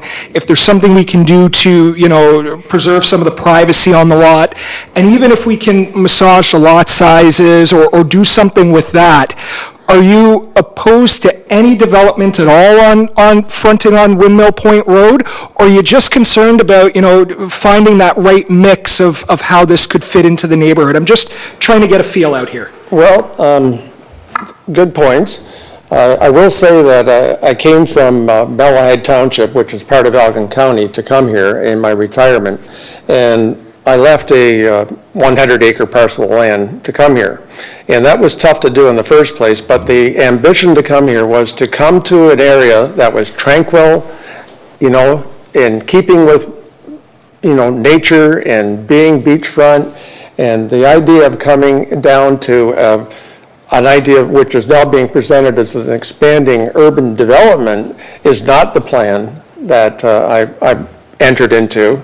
I like my space, obviously from a 100-acre parcel of land. We have met a lot of nice people here, and it's wonderful. And the idea of coming to this, it's a tranquil area, and that's the piece that my wife and I, were interested in. A great bunch of people that we live around, and that's the integrity that we wish to keep going forward. Councillor Dubanow.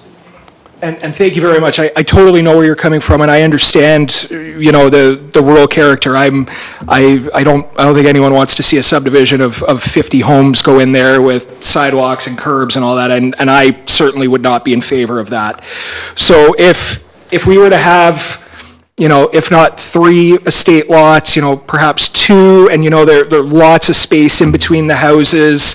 Would that be something that, maybe something we can work with to kind of meet your concerns and the request of the owner?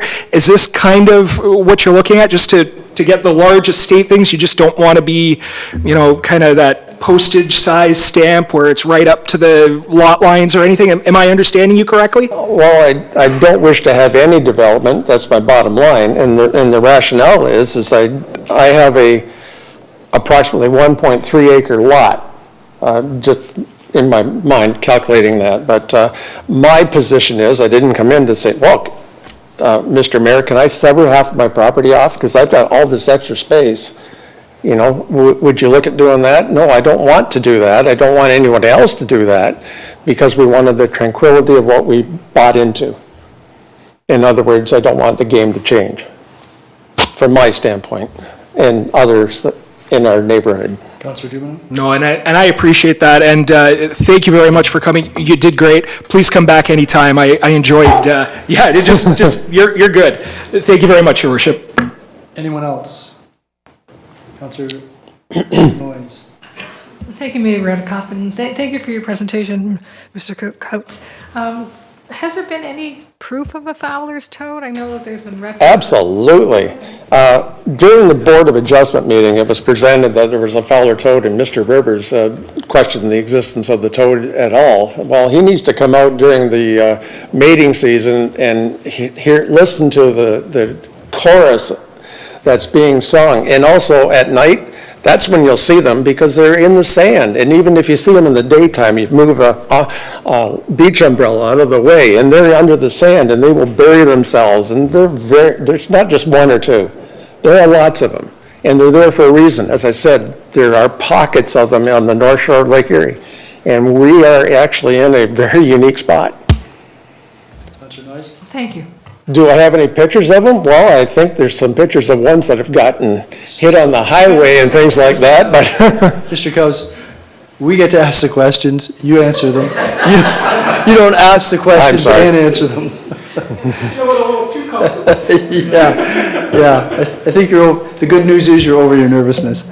Thank you very much, sir. Any other questions? No, you're done. Thank you. Happy to be done. Don't give that man a microphone.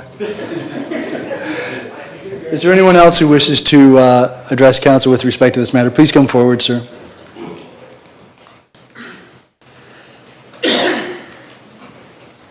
Good evening, and we need your name and address for the record, sir.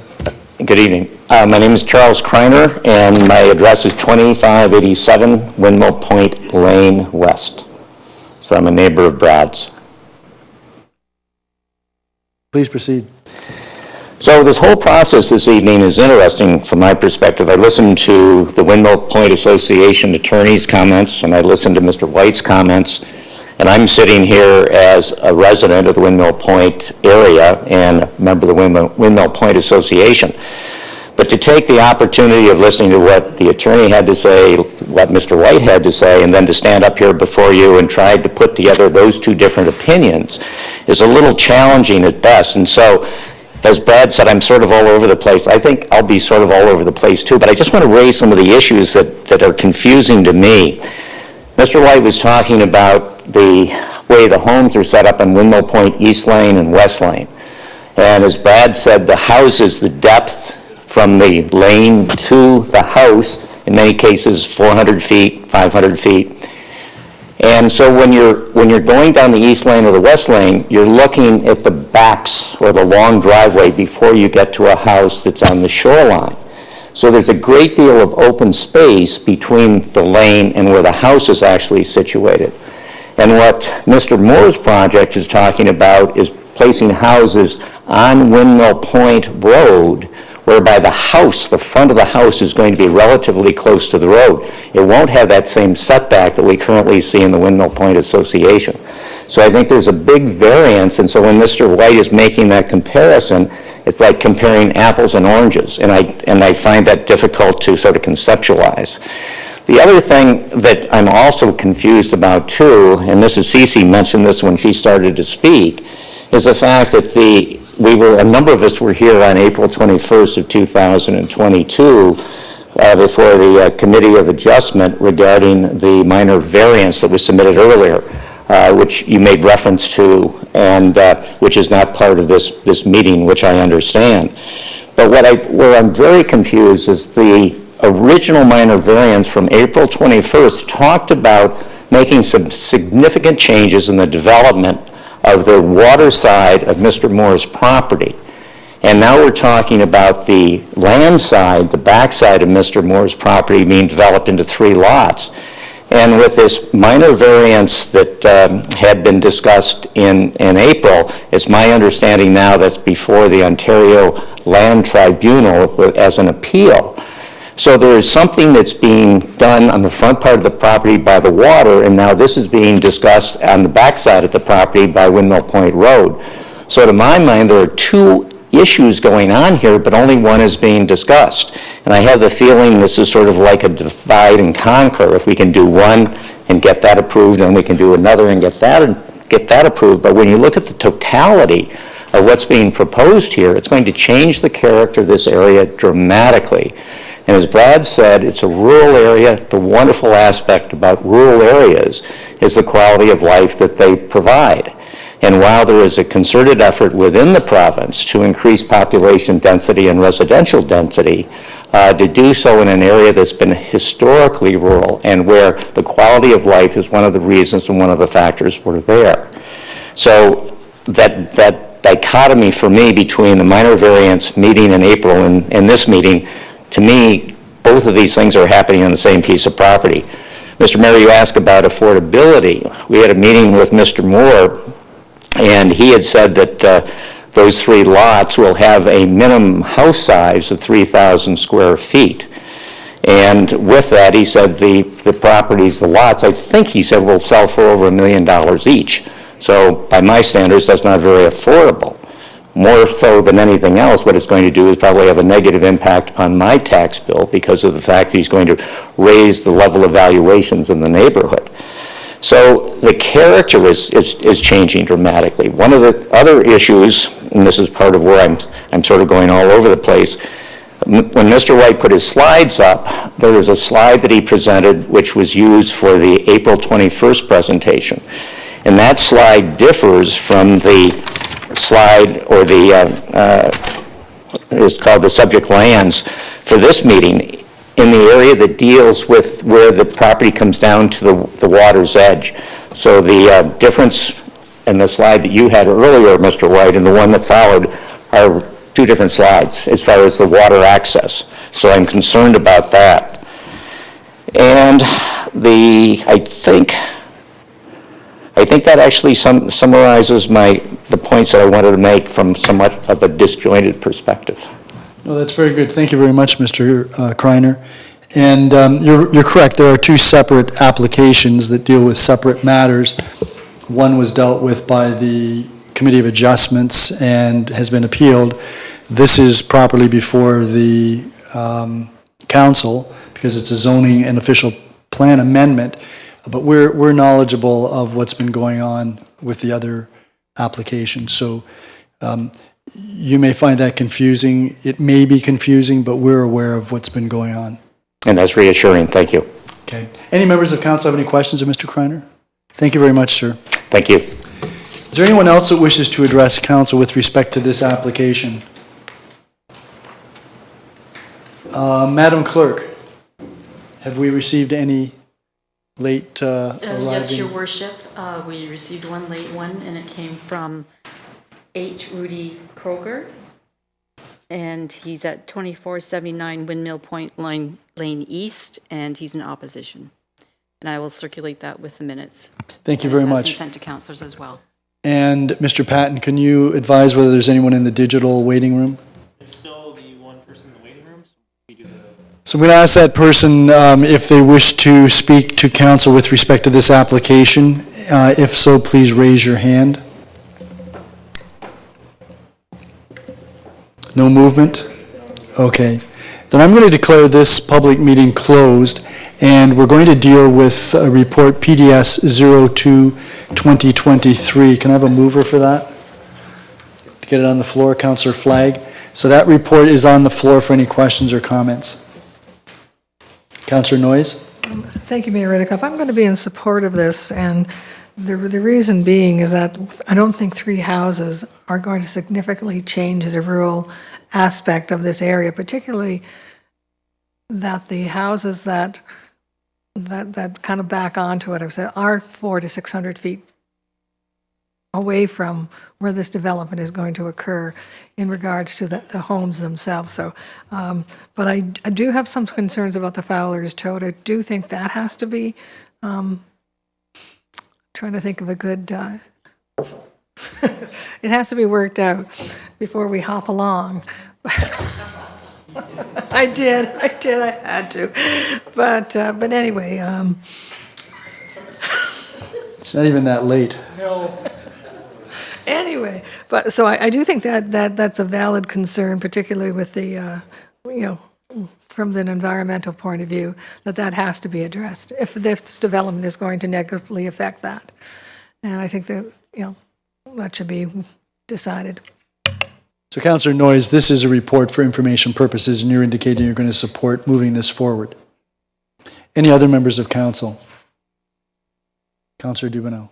Yeah, thank you, Your Worship. And I share a sentiment similar to Councillor Noyes, albeit with this being an information report, I hope we have the opportunity to continue dialogue. I know the region has raised some concerns about the significant woodlot and buffers there. There may be some massaging of this to find the right mix of lot size and fabric, but I think it's clear, at least is my intent, and it's a feeling I get from Councillor Noyes as well, is that I don't think any member of this body here wants to change the rural character of that neighborhood, and that's why I would be I'm going to be supporting this for 2 or 3 lots. It's not a subdivision of 50 homes. I want to thank the residents who came up and spoke, because that carries a lot of weight when we actually hear from residents and we have the ability to have discussions and hear the concerns, the issues that they're raising. It at least for me anyway, has a much greater impact than an agent or someone you've sent. These are the residents who live here, and it's important to hear from them. This process isn't over. This is an information report. We definitely have the comments that are going to go back to staff. The mayor did bring up one point earlier, though, during the presentation with regard to the water access. I was, before my time on council, I was a member of the Waterfront Strategy Focus Group. And one thing that I think is absolutely necessary is the expansion of public waterfront access in Fort Erie. And if our policies require some work with this waterfront portion there, either to be conveyed to the town or an access or whatever that policy says, I think that's very important because we don't have a lot of public waterfront access, and I think we should do what we can as a body here to increase that amount. So all residents of Fort Erie, no matter where they live, what they have, that they can enjoy that waterfront. So those are my comments. I'm going to be supporting this for information purposes, Your Worship, and I do look forward to the recommendation report and seeing if we can address some of these concerns. Thank you. Thank you. Councillor Christensen.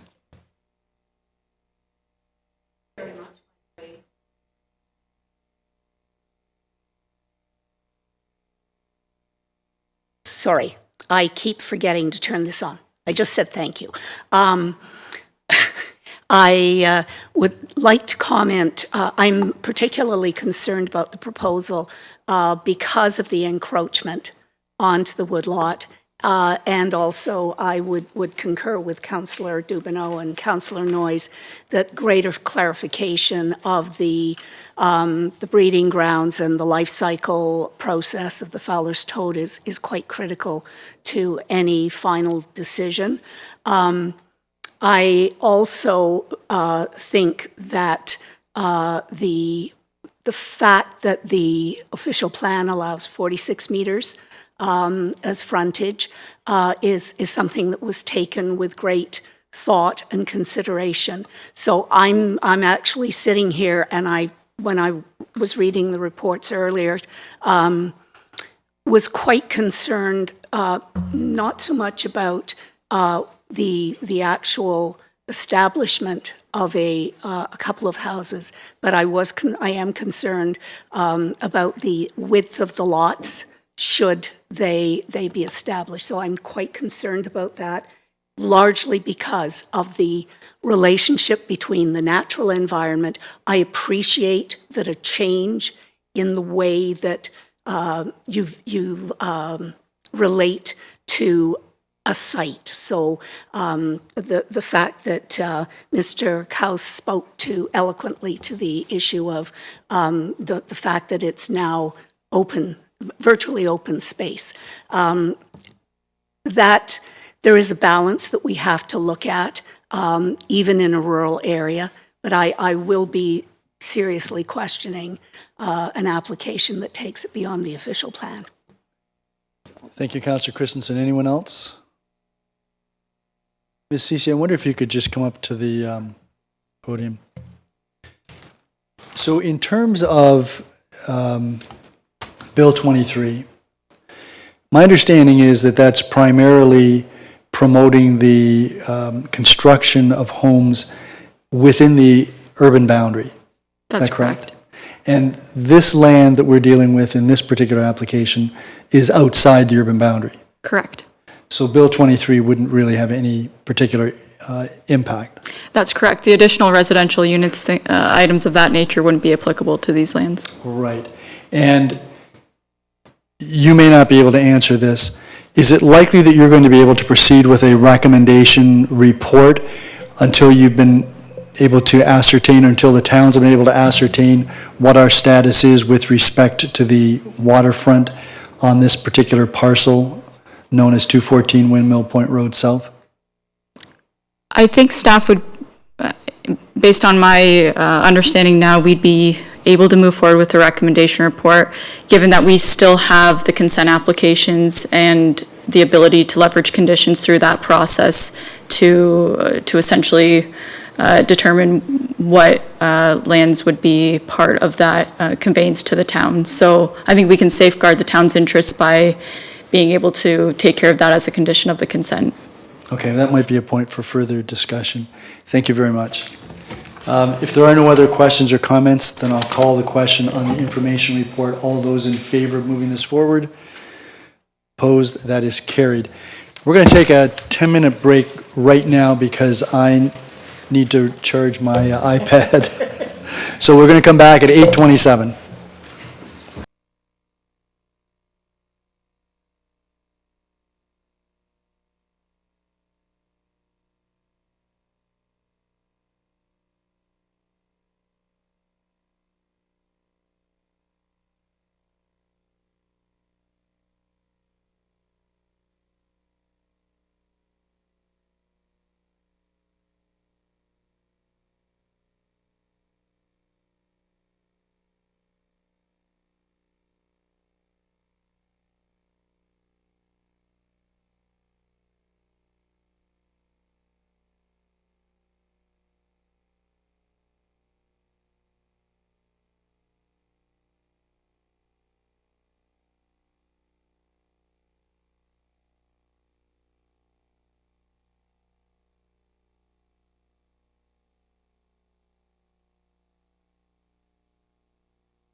Councillor Noyes? So we're going to go to Planning and Development Services, and Councillor Dubanow, that's you. Yes, it is, Your Worship. Planning and Development Services is in session for the evening. We have no Pardon me. Oh yeah, no consent agenda, my apologies. We have no presentations or delegations this evening, however, we do have reports. The first report on the agenda is PDS 71-1, 2022. That's a supplemental recommendation report for the proposed draft plan of subdivision and combined official plan and zoning bylaw amendment for Spring Creek Estates. Can I get a mover for that? Your worship? That report is on the floor for questions or comments from council. Your worship, I see your hand up. Right, so just before I go further, maybe the clerk can clarify that a member of council can ask questions and still move to defer a report? Madam Clerk? Through you, Chair, to Mayor Redekop, yes, I believe they can do that. Okay. As opposed to the region where you can't speak if you want to defer. So there are 3 points that I wanted to address. First of all, the fence along Black Creek Road, I'm agreeable to the resolution that staff has worked out with the owners, which would mean that those lots that back onto Black Creek Road would have a fence on the municipal property, which would delineate the backyard of those lots from what will be a recreation trail along Black Creek Road. But I did want some clarification with respect to the potential for some landscaping to be put in there at the cost of the developer, on the developer's property. Mr. Herlovich? Yes, through you to the mayor. Yes, the council could ask for some additional landscaping to intensify the landscaping along the streetscape. I might be a little concerned about whether or not there's enough room on the road allowance to achieve a totally landscape buffer, or barrier rather, but certainly that could be done. Your worship. So just on that particular point, these lots appear to be fairly deep. Could we not require that there be a landscape buffer at the rear of those properties adjacent to the fence? Mr. Herlovich? So on the property itself rather than the road allowance? Perhaps a 2-meter strip of landscaping? Sure, that could be introduced. And that would need to be an amendment by council to support that, I presume. Yes, I would say so. The second point has to do with the access or the timeline in order for the municipality to try to reach agreement with the MTO on access to Netherby Road. And currently it's 3 years. I've had some discussions with staff, and I do have concerns about how quickly we're going to be able to get the MTO into this. And so the suggestion was that 5 years might be a more reasonable time frame. And is that something that we could also discuss with the proponents? I mean, I'm inclined to say 5 years regardless, so that we've got adequate time to sort that out. Mr. Herlovich? I would think that could be introduced 5 years for the MTO and the third access to be resolved. The development probably isn't going to develop, a subdivision probably isn't going to develop quicker than the 5 years. And then finally, I've had some discussions with staff in order to arrange for someone from the region to address council next week on the lagoon issue, because there's been many concerns. Councillor Noyes has been not the only councillor, but certainly the one with the greatest concern because it's in her ward. And so, subject to what anybody else wants to say, my intention would be to defer this report until next Monday after we've had a chance to hear from the regional representative. I understand that Mr. Hunter would also like to make a delegation as well to us. So I won't move that right now, but that's what's in the back of my mind. Thank you, Your Worship. Councillor Noyes, I see your hand up. Thank you, Councillor Dubanow. I'm glad that we're going to hear from the region next week, and so I'm going to defer some of my questions I would have asked today for some clarification to next week, because I do have some concerns about the master servicing plan that they did in 2016 in regards to the accuracy of the numbers. But putting that aside, some of the conditions, so I did have an opportunity of speaking to one of the owners, And he left me with the impression that he doesn't have a problem with some of these suggestions. My concern was about that it should be perhaps a condition that they can't go forward and build homes until the bridge on the boulevard, on the Niagara Boulevard, is complete. And he didn't seem to think that would be a problem because he doesn't anticipate that the building will be occurring that fast, but you never know. Because we do know that that's going to basically eliminate that secondary access, which really isn't a good access to start with. But he agreed that he would do that. The other thing too, and I do see that it is in the conditions somewhat in regards to the fumes and the dust and the noise from the Queenie, but if any of you were sitting on council or following when the Ambassador Bridge came through, we had report after report after report about the dangers of the new Ambassador Bridge in regards to affecting residential areas. And I think that perhaps should be a little stronger in regards to the particulates, I think is what they kept referring to. And that, granted when you go to visit the site, you're going to see that the Queenie is there, but I do think there has to be some... Like a warning clause? Well, there is kind of a warning clause in there now. I just don't think it's strong enough to really, like it's this occasional noise, occasional smell from the lagoon, occasional dust from the road. I think it's a little bit soft on what actually may occur being that close to the Queen Elizabeth, and I don't want it to come back and bite us that the residents, what's occasional, So I would like that to be a little stronger. The other thing I'd want to know is that I do want to recognize that the developer the owner of the property has gone a long way to try to meet us with a lot of our concerns. Everything from he's decreased the density somewhat, he's improved the stormwater management pond, he's increased the storm outlet to make it more park-like, he's dropped the stacked townhouses. So he has done a number of things, but there are problems that I still think that exist that aren't his problems to solve, but it's our problems not to ignore. And I think that's where I am at. One of the thoughts, too, is that what's going to happen to the end of Black Creek Road? I know that they're building the road up to urban standards until it hits River Trail. Black Creek Road doesn't end at River Trail. It goes on of another, I would say, 50 to 70 feet. And at the open house, the resident who lives there was complaining about the deep ditches, and I think I've mentioned his particular deep ditch a number of times in different conversations. So he was kind of told that ditch would be removed and that would be to urban standards, but that ditch is beyond River Trail. So I'm just wondering what's going to happen with that ditch, because he was basically told at the open house it would be taken care of, and I don't really know if the people kind of understood exactly where he was talking about.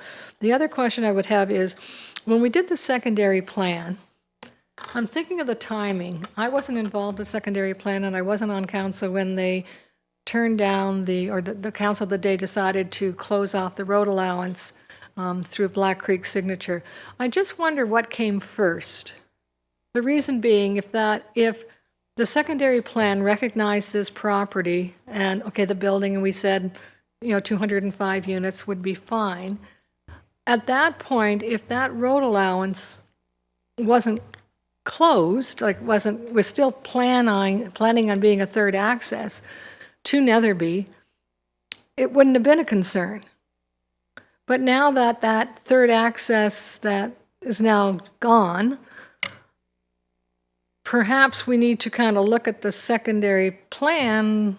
Again, it's not the developer's fault, but I'm just wondering which came first, because it wouldn't have been a concern during the secondary plan if that decision by council hasn't been made. And I'm thinking the secondary plan happened first. We anticipated a road allowance to Netherby, a third access, and then after the secondary plan was approved, the road access was closed. I'm not sure of the timing, but I think that would be interesting to find out which came first. Councillor, That's it.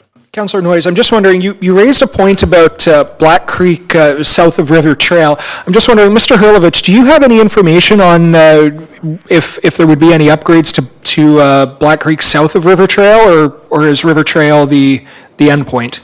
Just to see if we can get an answer to that, Councillor Noyes. I don't have any information on that, but I could investigate that and get back to council. Okay, thank you. Sorry, I didn't mean to jump on you there. Go ahead, Councillor Noyes. No, that's fine, but I do think that in the open houses, that was discussed that, like to this gentleman, that would be done. And I'm thinking, I don't think we know where the road ends. If it ends at, if the urban standard ends at River Trail, it's not going to incorporate this gentleman's ditch because it goes beyond, it follows a shag bark, basically. It goes, Black Creek Road ends at Shag Bark, and then Shag Bark continues up. So that's the area that I'm thinking about. What are our plans for that? And also, now that the stacked townhouses are off the table, what's going to go in their place? Is it going to be townhouses, or I didn't get a clear idea when I read the report. Mr. Hurlovich, do you have any insight on that? Through you to the councillor, yes, what's proposed is an apartment building on that site. Okay. Councillor Noyes? So there's going to be then 2 apartment buildings on that, on this whole vacant land? Well, on that northerly portion that's shown in the report, yes. So still 2 parcels, 2 apartments. Okay. Okay, 2 apartments instead of the 1 plus the stacked townhouses. Correct. Do we have any idea how many floors the apartment building would be?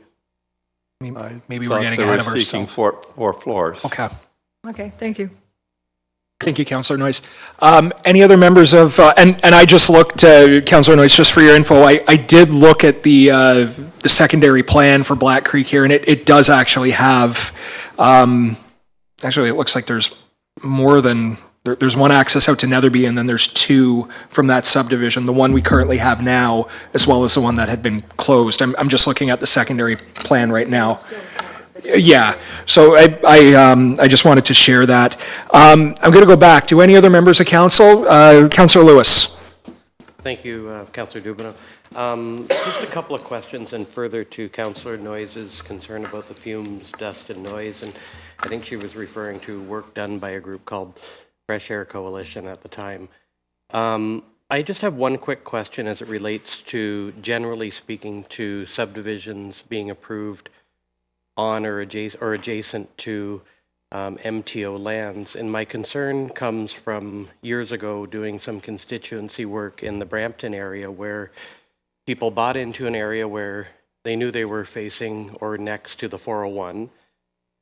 The 401 goes through an expansion and additional lanes coming closer to the residential neighborhoods, and a bit of a bun fight between the municipality of Mississauga and then later MTO, which I don't think ever resulted in anything beneficial to the residents. But when a subdivision like this is being proposed so close to MTO lands, do we put language in there?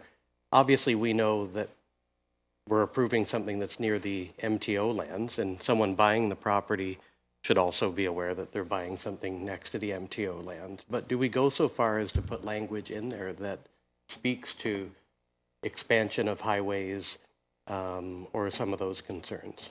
And Councillor Lewis, I'll go to Mr. Hurlovich, but that is a good point, because it is conceivable at some point that we could have a 3rd lane per direction going in on the QEW through there. Mr. Hurlovich, do you have some insight into the warning clause and how that's done for a subdivision near like a controlled access corridor like the QEW? Sorry, so you're to the council with regard to noise or? Possible expansion, just the fact that it's there, and you may have more lanes going in at some point in the future if it's warranted. Normally, we haven't included that condition, but it could be included. I have no reason to suspect at this point that the highway would be widened beyond the existing 2 lanes in each direction. Okay.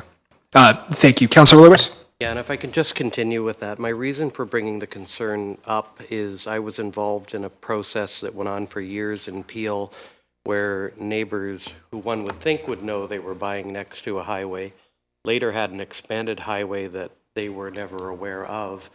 They were asking the municipality for the municipality to build a sound wall. The municipality was saying no. MTO was saying no. The residents didn't get anywhere with it. And I think as we have more increased development coming to Fort Erie, which is not necessarily a bad thing, caveat, I think we also have to look when and where there is something going along existing highway corridors, such as the 400 series.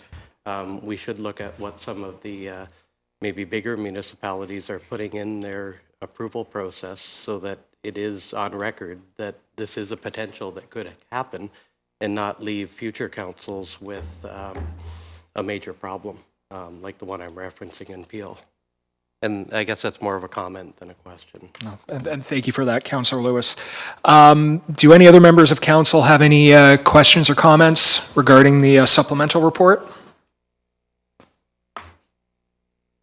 All right, so I'll call the question. Oh, Your Worship, yes. Did you want to move amendments or did you want to move to? I did, but I wanted to point out that if there's something that we feel should be put in relative to highway expansion or whatever that would exceed the MTO's setback, which I think is 30 meters or something of that nature, that's something we may want to consider giving a specific direction to staff on, and staff may want to look into that between now and next Monday. I'd like to move that we defer consideration of this report until next Monday, January 23rd, 23, to allow the representative from the region to provide us with information relative to the lagoon so that we can then deal with that and any additional information staff might provide to us there. Okay. So the mayor has moved that we defer this for 1 week to our meeting next week. That's a regular council meeting, I believe. So there's no debate on that, but are there any questions or comments or any questions with regard to timing? We know the region's coming? Yep. Oh, perfect. There's a regional councillor right there, I hope.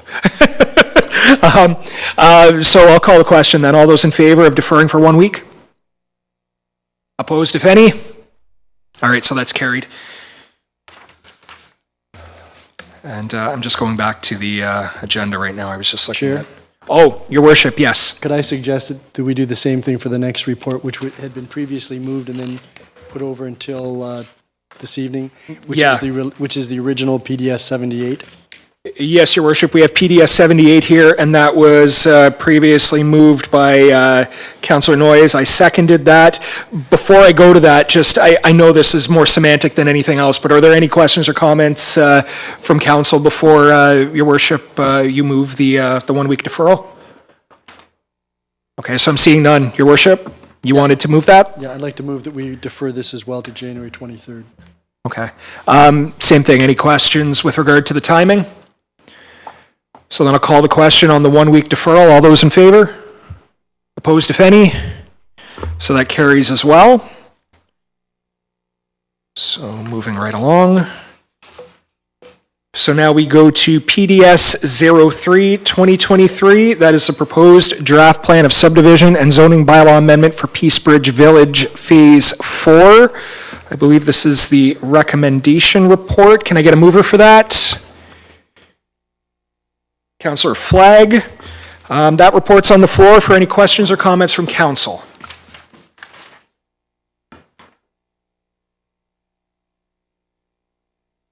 Going once, going twice.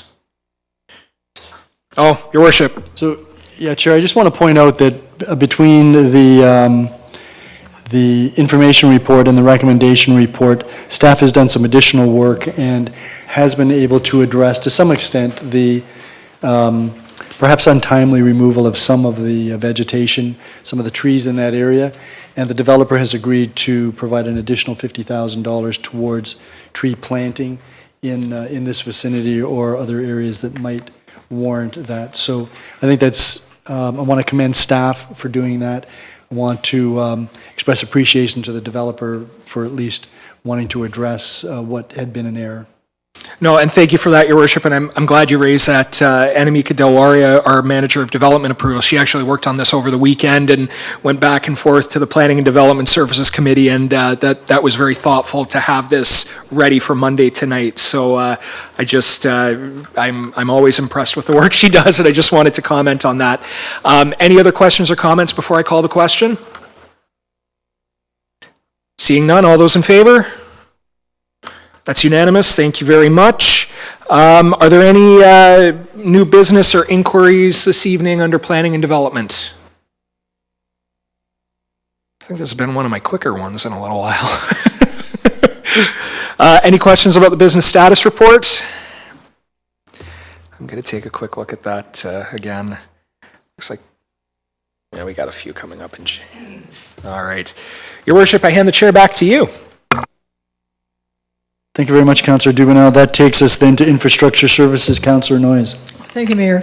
Redekop, Infrastructure Services is now in session. There are no presentations or delegations. There are no reports. Any new business inquiries? Councillor Lewis. Thank you, Councillor Noyes. Just a couple of questions related to the October storm in Point Abano Road South. I know I received a number of phone calls from a variety of residents, both permanent and seasonal.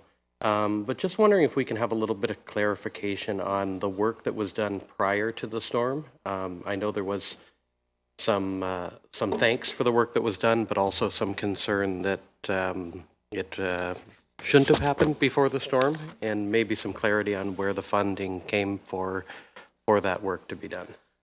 Mr. Walsh. Thank you, Madam Chair. So as Council's aware, and many of the public, we did run a strip of asphalt down Point Abano Road prior to the end of the year. The goal was to reduce the maintenance required on that as we move into the ultimate construction of that. Unfortunately, the storm took most of the asphalt away that we replaced.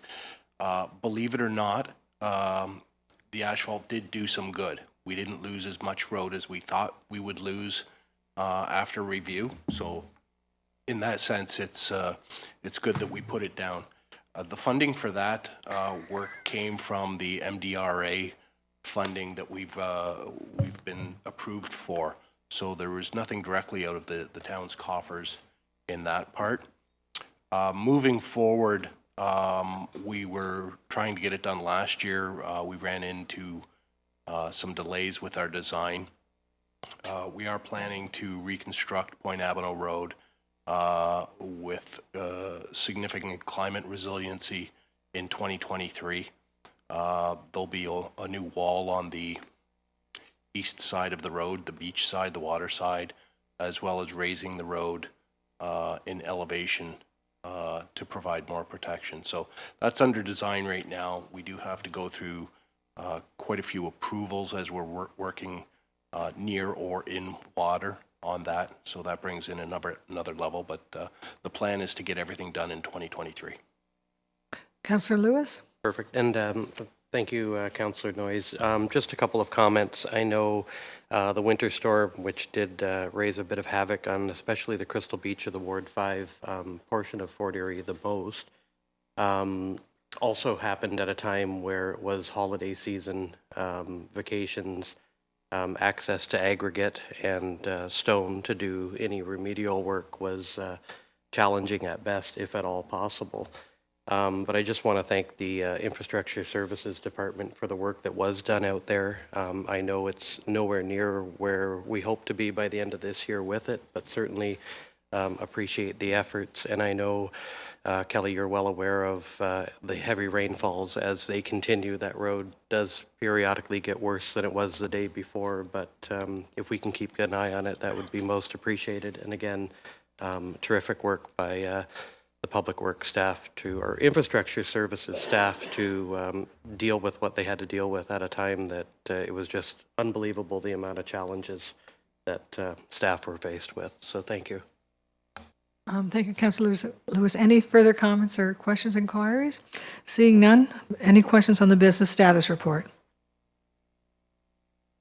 Seeing none, Infrastructure Services is now closed, and I turn the chair back to the mayor. Thank you, Councillor Noyes. That takes us into Corporate and Community Services. Councillor McDermott. Thank you, Your Worship. Corporate and Community Services is now in session. We have no presentations or delegations. We have no reports. Are there any new business inquiries? Councillor Noyes. Thank you, Councillor McDermott. This probably could have gone on under each one of these divisions. My question is about the blizzard itself. If we're going to, if we're going to find out what the cost to the town was for the blizzard at some point in the future. And also in regards to dealing with the storm, and I think everybody did a great job and everything else, but we can learn each time as we're going along how we can do things a little bit different or add to it. One of the things I would suggest is that we sometimes think a little bit old school instead of always new school. I know that we found our old boom box, and luckily we had 6D batteries, and we could put the radio on. But we couldn't, it took us a long time to find a station that actually would tell us. 610 didn't. So we didn't know, it took us a good while. We did find the Buffalo Bills game, so we did find that. But it took us a long time to find out where we were going to get the information, what station we needed to go to. So I'm thinking that educating people, number one, have a radio. We didn't even know we had it. And so I said, oh, it's too bad we don't have a radio, and with batteries. And we did find one. That perhaps that should be part of your emergency kit, because our phones didn't work, emails didn't work, we had no hydro, so we had no way of knowing what was going on in the town until we found this old radio and 6D batteries.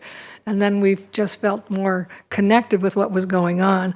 So I think educating people that should perhaps be part of the emergency kit to hold back. So I just wanted to add that 2 cents to the next emergency planning thing, or educating the public when these things are coming forward. Thank you. Mr. McQueen, would you like to add to that? Thank you, through the chair. So the first question about the tracking. So we've set up an expense code for all storm-related expenses, thanks to our treasurer, who was also the acting CEO at the time, Mr. Jensen. But it's been set up so all the costs associated are being tracked. Mr. Walsh maybe can speak to this a bit further, but there is still some storm recovery, still some cleanup efforts that are happening, and so we haven't closed that off yet. And our hope would be that once we have that amount, we'll report back to council, but we're also pursuing hopefully some provincial financial assistance through the MDRA. There are some eligibility criteria that we're tracking, and also to try and trigger the provincial assistance for residents. And so there'll be a little bit of follow-up on that. It's not an automatic. Again, it's an eligibility-based thing, but we will be tracking that, and we appreciate any comments, constructive, otherwise, from the storm. As with every emergency, we learn each time we go through that, and this was an unusual event where we had a number of different challenges with flooding and wind and visibility all happening at the same time. Which did complicate things, but I do commend the staff and council and the community for coming together. And so we will be following up. There will be more of a debrief report coming back to council with some of the information that you've commented on and some of the suggestions on preparing for the future as well. So thank you.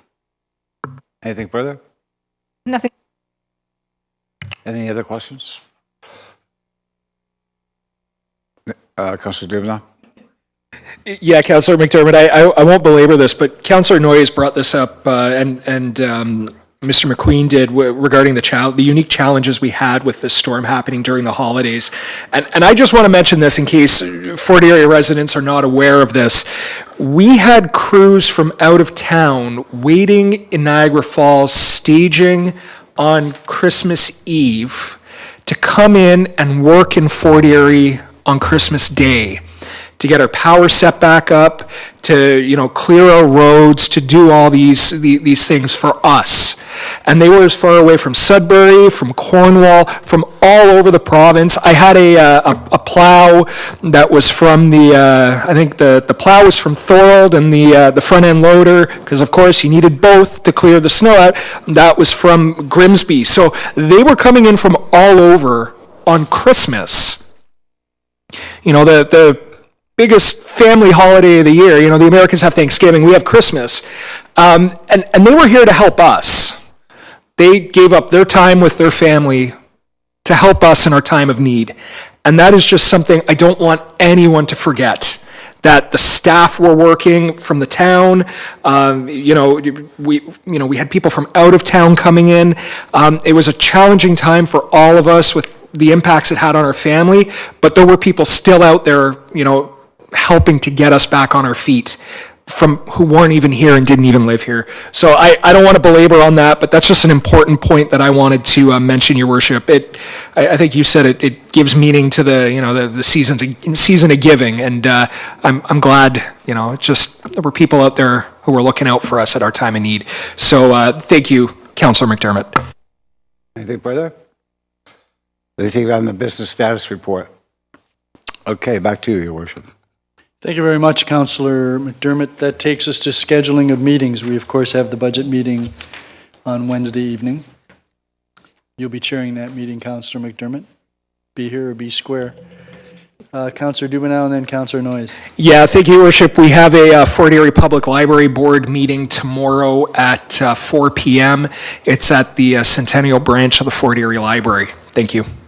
Councillor Noyes. Yes, tomorrow I'm going to the Lincoln County Humane Society meeting, and then on Wednesday morning I have the Senior Advisory Committee meeting, and then next Tuesday, a week from tomorrow, I have the accessibility meeting in Committee Room 1 at, usually it's 4:30. What time is your meeting tomorrow? Our meeting tomorrow, I'm to be there at 6:30. What time does the meeting start? No.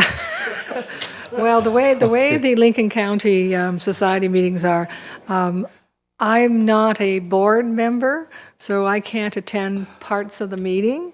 So tomorrow they're going to, so the actual, their meeting starts at 6 o'clock. I've been asked not to come until 6:30, so they can get the financial things out of the way before I'm there. See, I'm usually asked to come early to the meetings. Any other meetings? If none, then Councillor Dubanow, would you like to move that we adjourn? Yes, Your Worship. I'd like to move that Council and Committee adjourn this evening at 9:01 p.m. All those in favor? That is unanimous. Thank you.